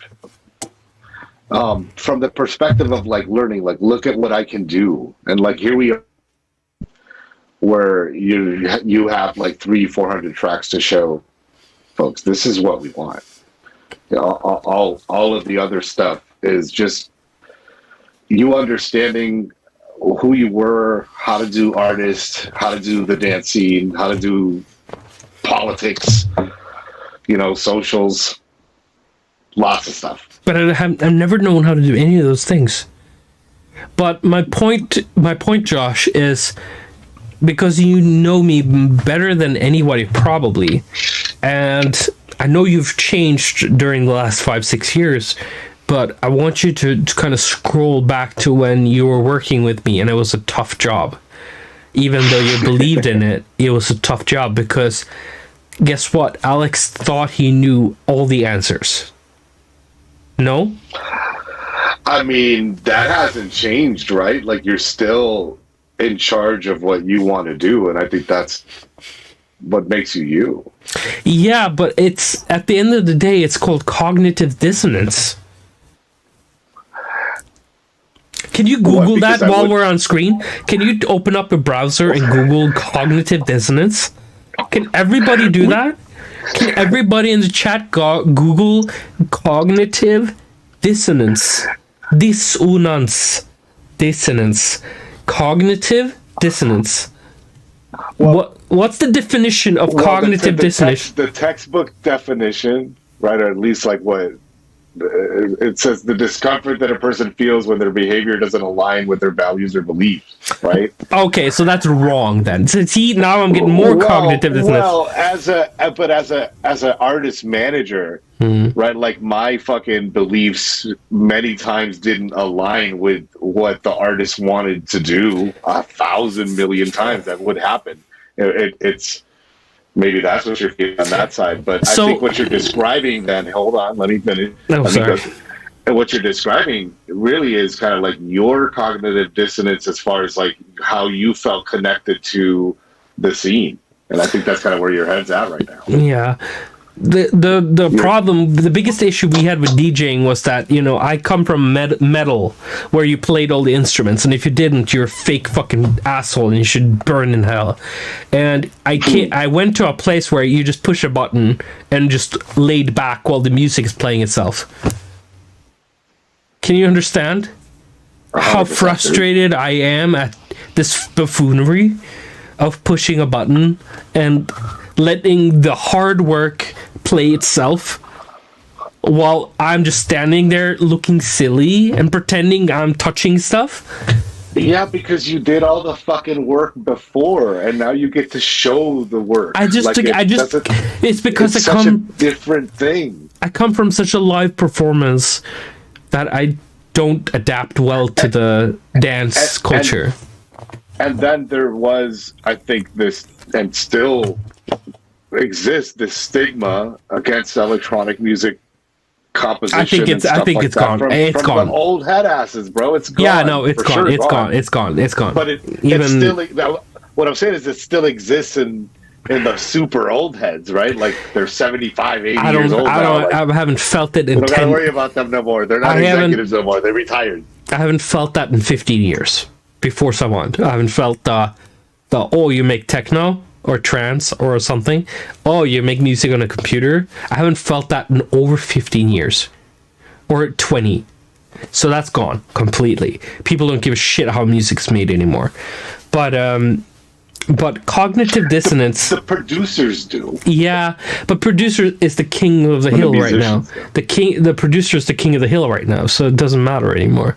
The person who plays guitar is the laughing stock. The guy who played guitar in 2008, he was the king of the hill.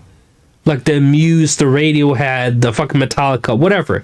They were the king of the hill, and the producers were the fucking cheap, fucking lazy ass, go to the fucking cheap place. They don't want to leave the studio ever. They're just like, come to me so we can make hits. But now it's the opposite way around, where the producers are actually grinders and the guitarists are the easy ones.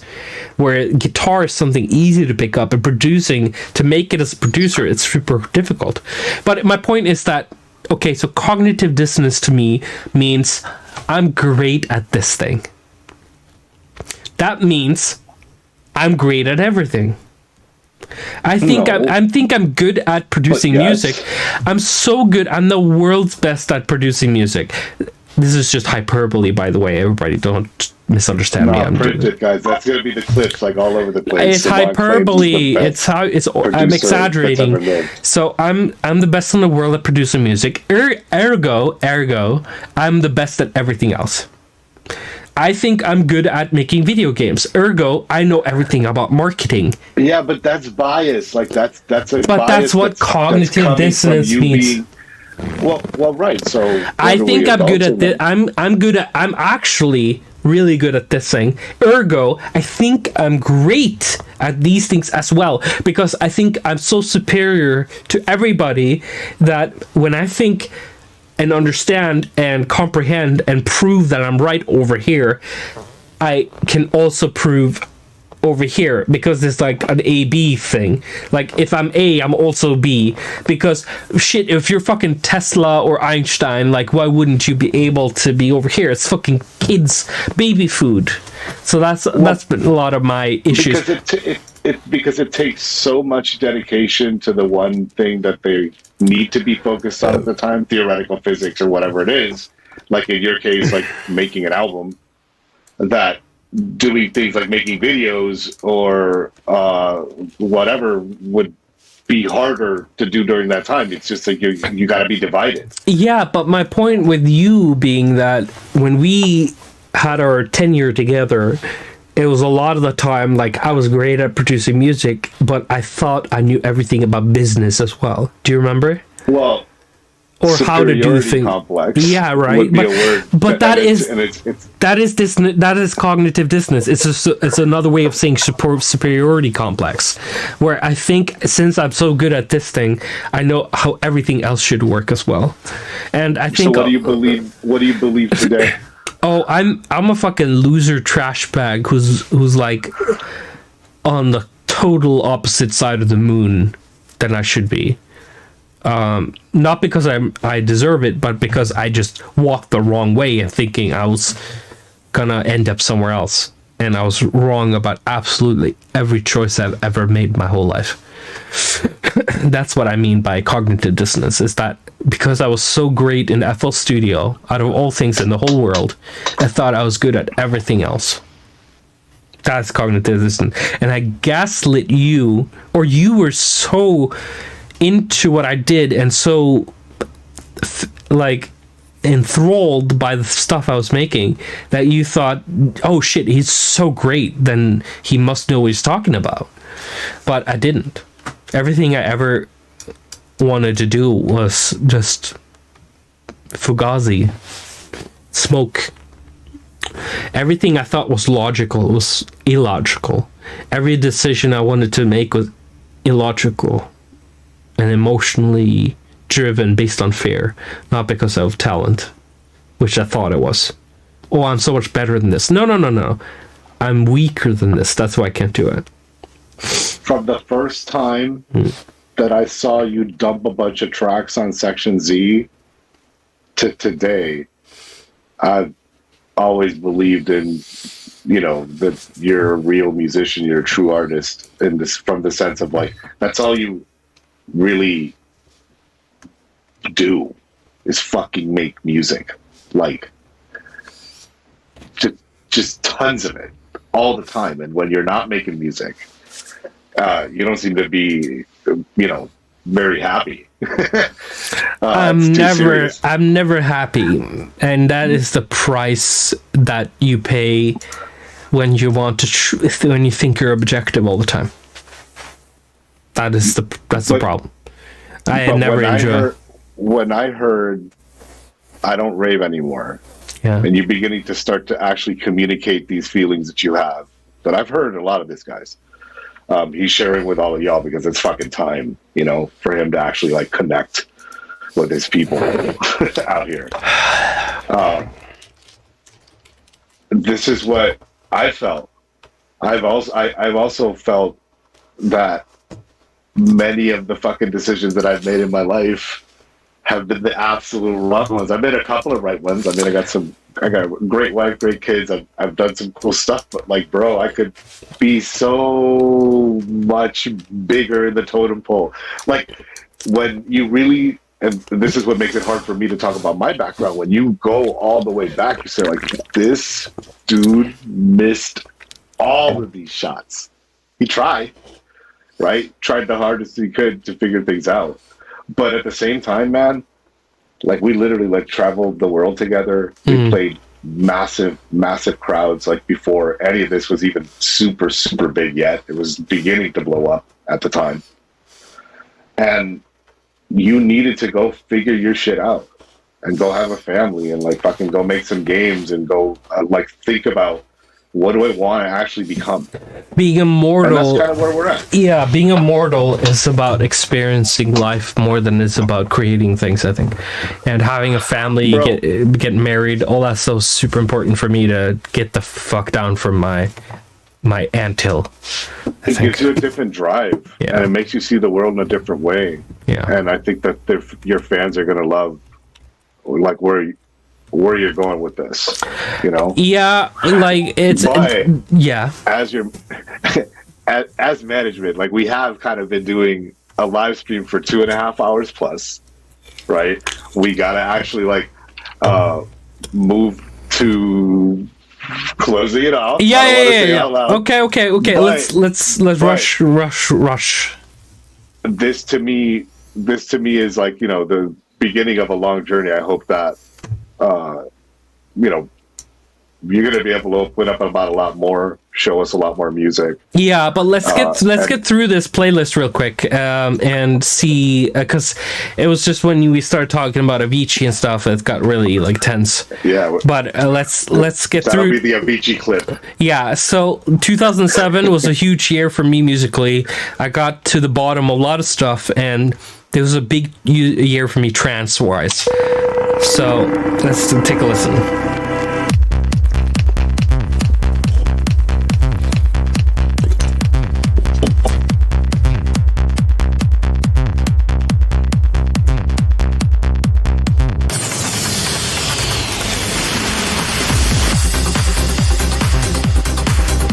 The thing is, Savant is supposed to say EDM. You don't want to do it.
Uplifting trance stuff.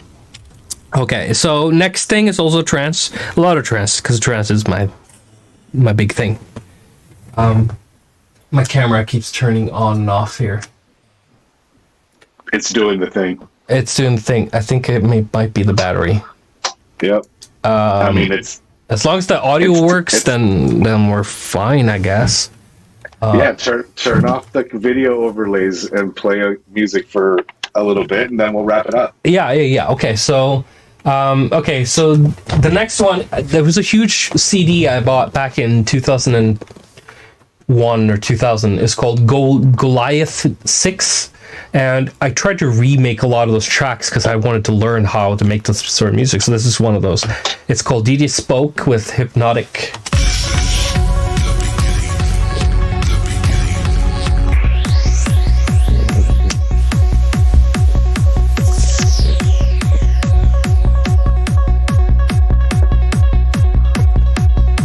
Yeah, no, folks willing to do this for hours.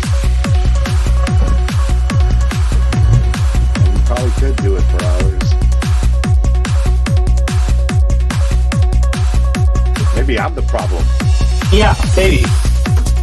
I'm good. I'm good. I slept all day.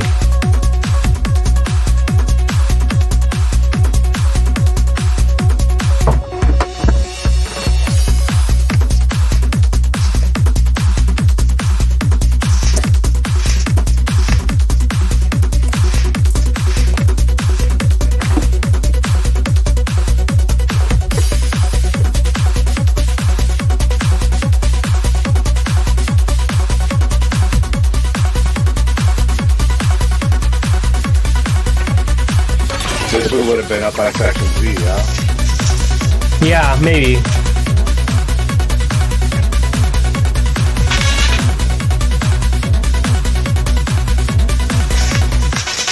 A lot of these tracks were up on ecstasy.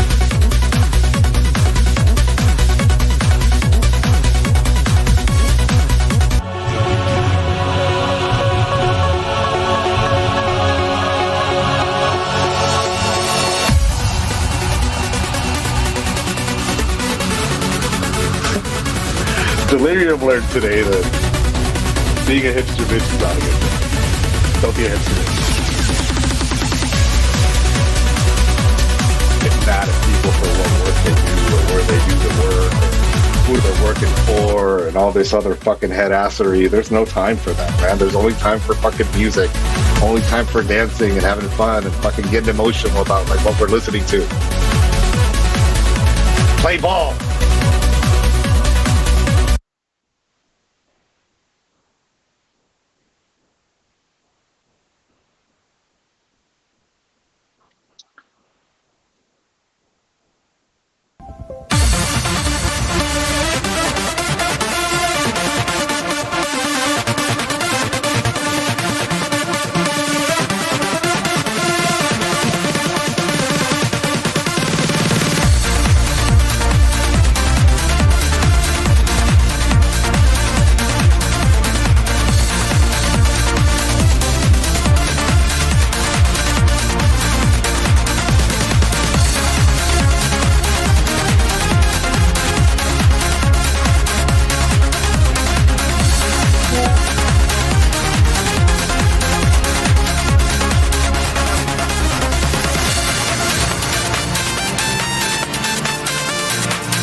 So techno, whatever, and then just gonna go quickly through.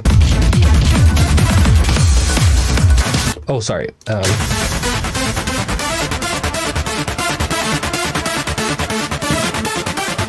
Not finished, sucked version. What? What did you say? One of the labels is not finished, suck version. Jimmy Tripp pointed because that it out. Yeah. sucked to me at the time. Okay, so more trance.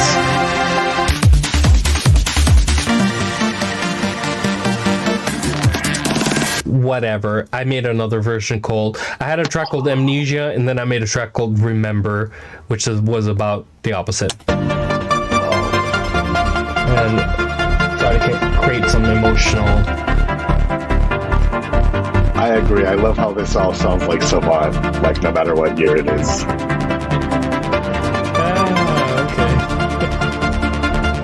Okay. Maybe there isn't a duality, right? Well, I am always going to be me. I'm always. This is what we're here to tell you right now. Yeah. That's all that fucking matters, dude. So yeah, all this youth fight, trying to figure stuff out in terms of like being so different. yeah. You have to be everybody. Yeah, It's not it's a lot of that whole like, oh, I liked what you did in 2012 and shit like that. Like, I'm always gonna be me. Release it all. Yeah, just because you don't like me right now, don't mean that I'm not me. So that's also one of the issues I had with Tim Avicii back in the day too, is because everybody loved him and he had tons of co-producers. And I'm getting all this hate for changing my sound, and he doesn't get shit for having tons of helpers. Like and I was fucking people that are mad about it. Bro. yeah, but I'm just like, leave me the fuck alone with all this like, you've changed, bro. Like, I've done so much music, you don't have a fucking clue. I take that as a compliment. Like, why is "you change, bro" such a negative connotation? Like, that's fucking great. You can change.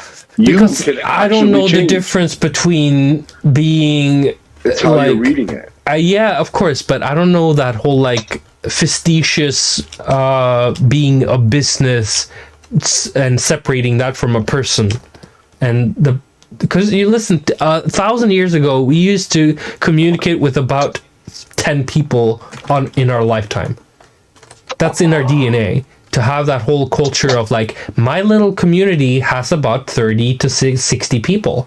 And now we have about 200 to 30 million people communicating with us on a daily basis. And not seeing, and not taking any of that shit personal or taking it as like, you don't understand what I'm trying to do is very difficult. I'm just being honest. So I'm just trying to be so earnest. Well, but now you understand why Rob came to me. Well, I just think he might have thought you would have taken negatively. I think he came to you because this is why I'm always telling people who, and I've told you this a million times, stop focusing on the negative comments and go focus on the people who fucking love you because they're there for you every little bit of it. And like, we need this. We need this in our lives. Yeah. You know? We're a little bit echoey, bro. Yeah, the reason that Rob came to you, I think, was because he saw potential and he saw that I was wasting it by mudding it up. Potential. Yeah. And we're not going to waste it by like worrying about what we've done. We're going to show people what we've done and move forward, bro. Yeah. Okay, so we're going from the trance stuff, which is pretty... Yeah, you got double audio for me. I really like that Remember track. Okay, so we're going to Electro House, which is some of the first Electro House ever made.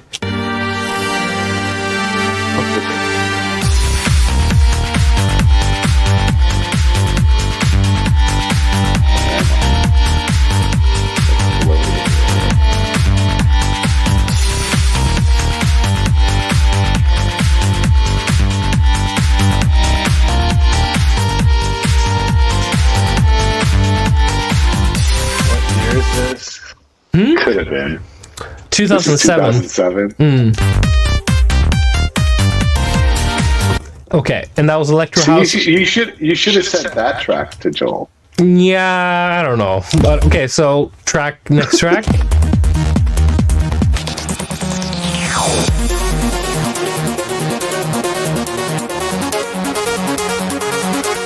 I've heard this one.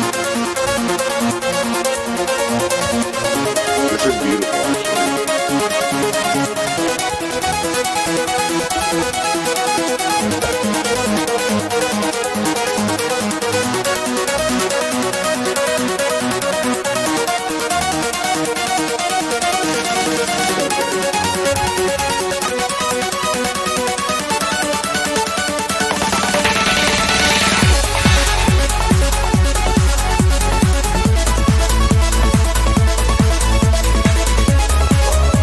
Yeah, like very trancey stuff, more trancey stuff.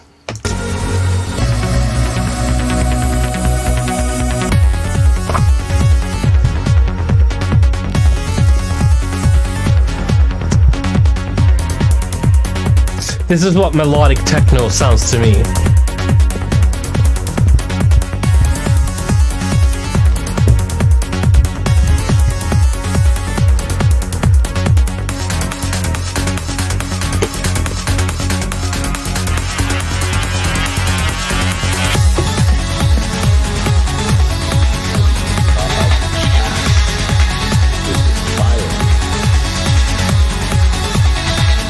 everybody for tuning in today. All the super chats we got during the stream. Just thank you so much. Yeah, awesome. Really appreciate it. Keeps us going. A new format for the homie, but clearly, like, you guys want more live streams, right? I don't know. Let's see what the chat says. While we're You think doing he that, did good? You guys think he did good his first live stream? Was it an experience? It's looking good. I think you could continue to do this. and then after that track, which is very melodic techno, and then we have Let's go, chat. Goa trance was something I wasn't super into, but I tried it anyway. It's very Indian, you know, psytrancey Goa. Oh, the infected mushroom guys love that. Yeah, a little bit. 2007 though.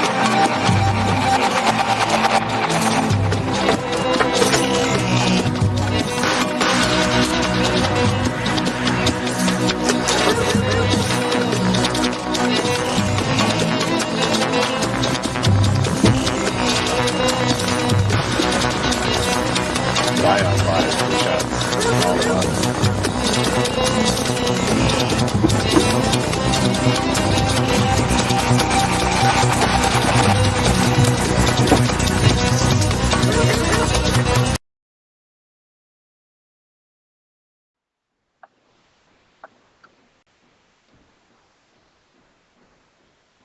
Are we gone? For me, at least.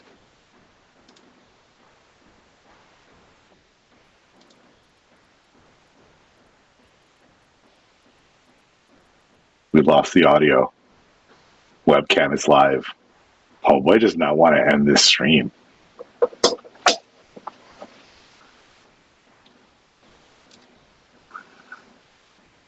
Tiny Savant cam. There you go. A little bit taller, so you don't have to crouch.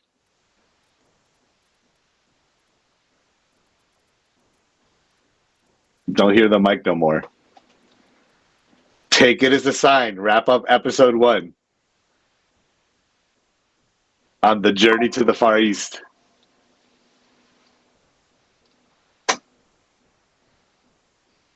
Fans are loving this shit. Now you're creating these crazy expectations. 3-hour streams. We're going to need guests and stuff.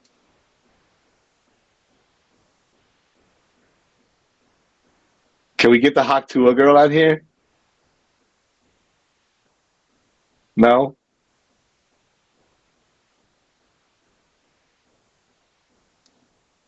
Are we shutting this down? Is that what's happening?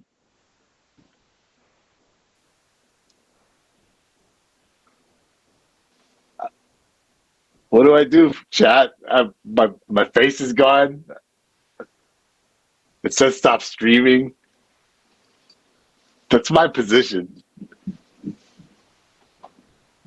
Now I'm just a fucking meme. Oh, there I am. Oh, shit.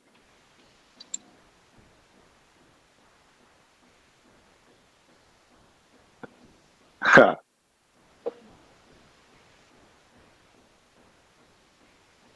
I'm finding. Yeah, the mic's fucked. Time to wrap it up. His mic is fucked. So we're gonna wrap it, right? Yeah, we're gonna wrap it.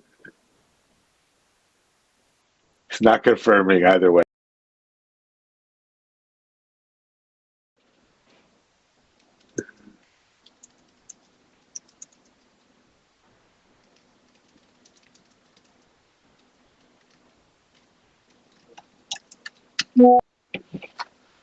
These fucking live stream noobs, bro. Can you believe this?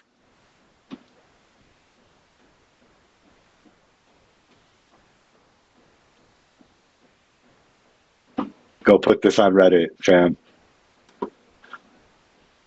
Savant bungles his first live stream.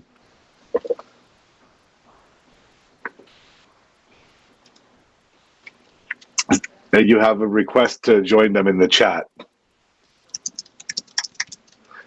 He's dead ass all the way into OBS right now.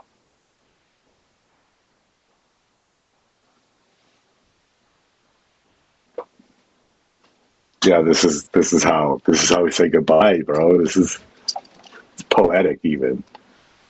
I can't even hear him on my side. Like his mic is completely dead.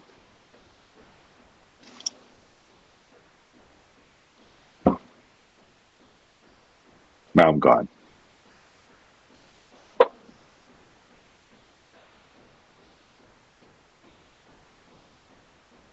And he's gone. I don't know, maybe I should just sign off.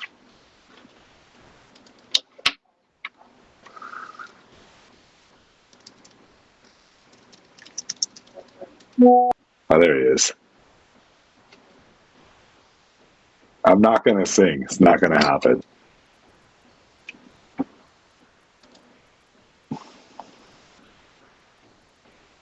He's in the chat. But as far as I'm concerned, this stream is pretty much dead. The numbers are starting to go down, Alex. There's nothing you can do about it. We got to build up the next one.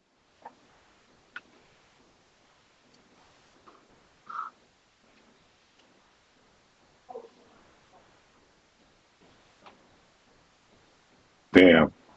No, the numbers went up now. Like, come on, what the fuck, guys? This chat's busted.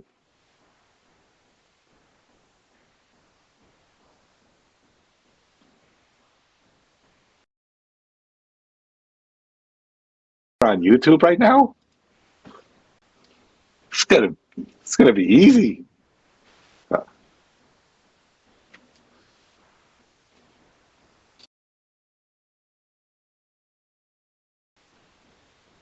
Thanks, guys.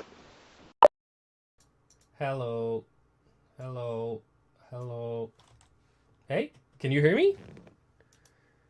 Am I here? Okay.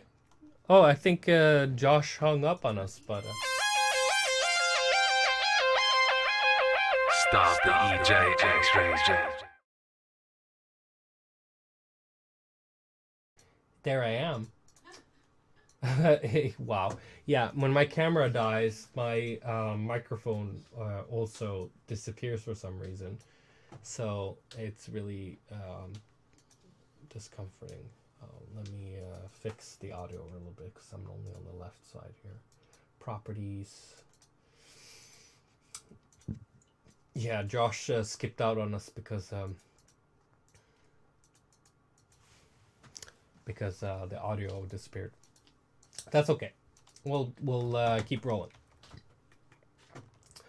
If FL Studio didn't effing crash, so wow, that was a fucking doozy, huh?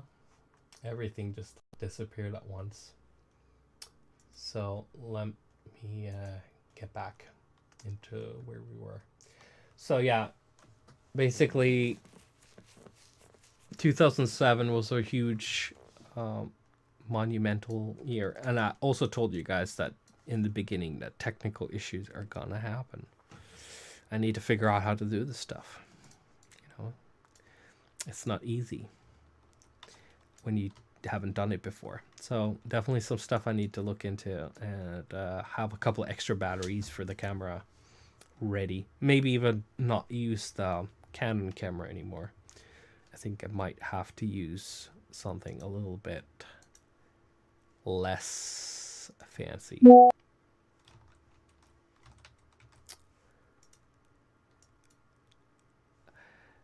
Yeah. So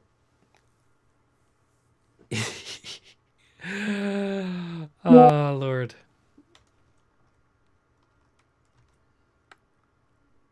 Yeah, I guess we won't hear the King of the East. I guess this is gonna be like a two-parter. That's what I feel like. I feel like we have to do one again next week. I'm gonna write that in the chat. I guess we have to continue next week. God, we only got from 2002 to 2007. That's crazy. I thought we were gonna get further, but it really took us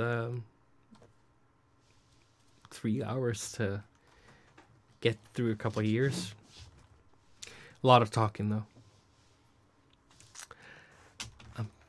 I think FL Studio is loading, but it's gonna take a while.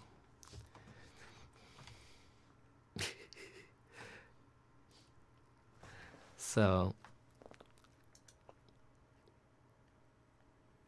let's I guess let's schedule this for Thursday next week, same time, and keep it going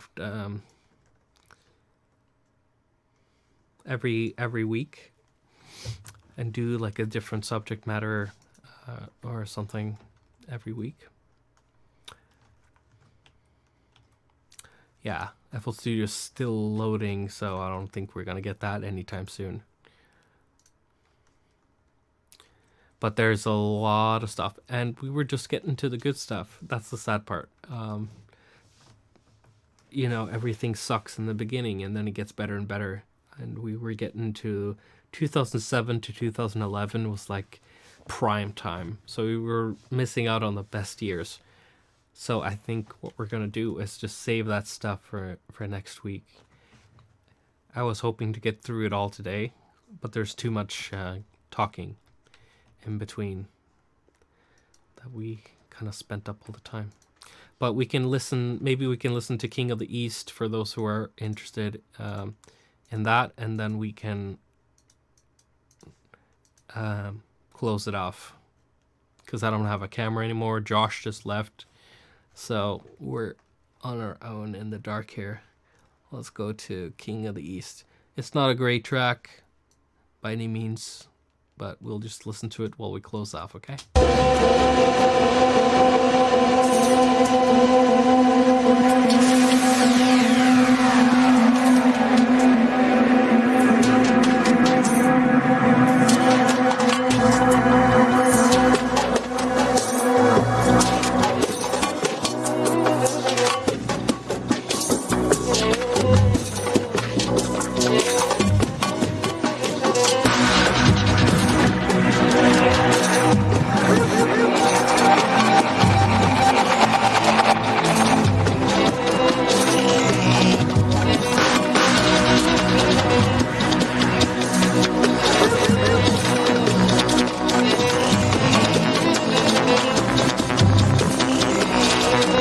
Well, it has that Zion vibe because it's Mid-Eastern, Indian, and Goa music is from India, and Zion was very Mid-Eastern.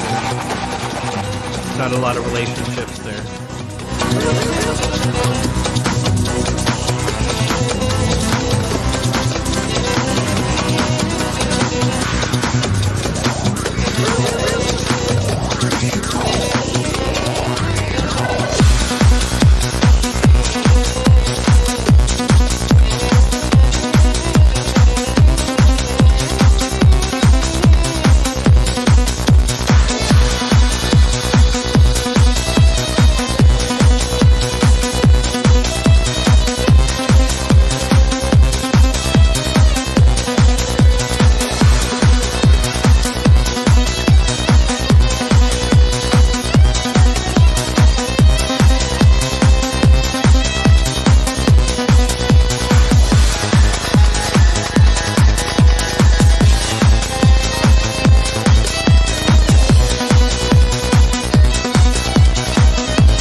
Yeah, I think that's about as much as I can. Oof.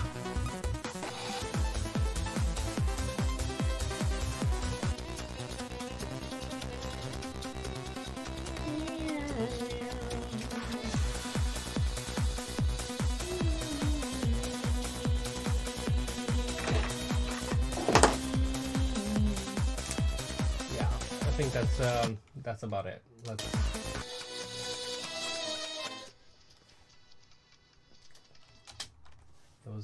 It was fun while it lasted. And, we'll try to, learn from the technical difficulties of the first stream and get back to it next week. My camera died, so I can't show you any face, but I'm waving goodbye, and I will try to talk next week on Thursday, same time. And then we'll finish up this looking retrospective thing. It was a lot of music, apparently, but you know what it is. Thank you guys for showing up. Thank you guys for the super chat. I appreciate it. Showing some love. Thursday is the stream day, and then we'll see where it goes from there. That was episode 1. 3 hours, so pretty long. All right, I'm gonna crash. I'm gonna go to bed, and then we'll talk next week. Bye. We'll stop on something, I guess.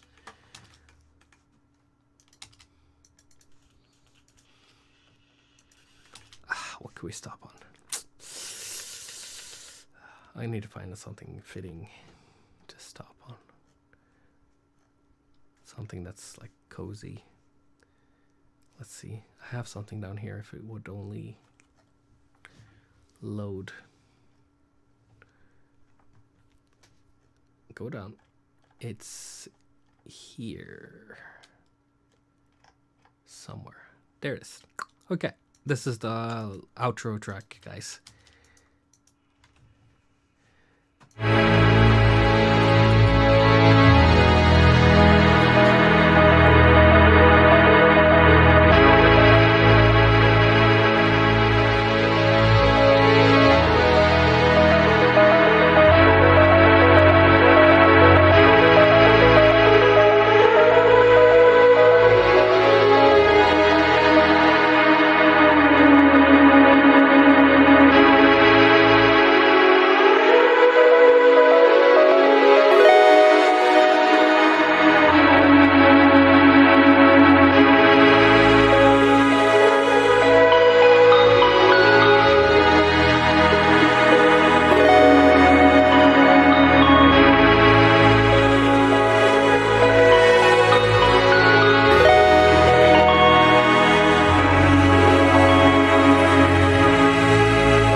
that's all, folks. Let's talk next week.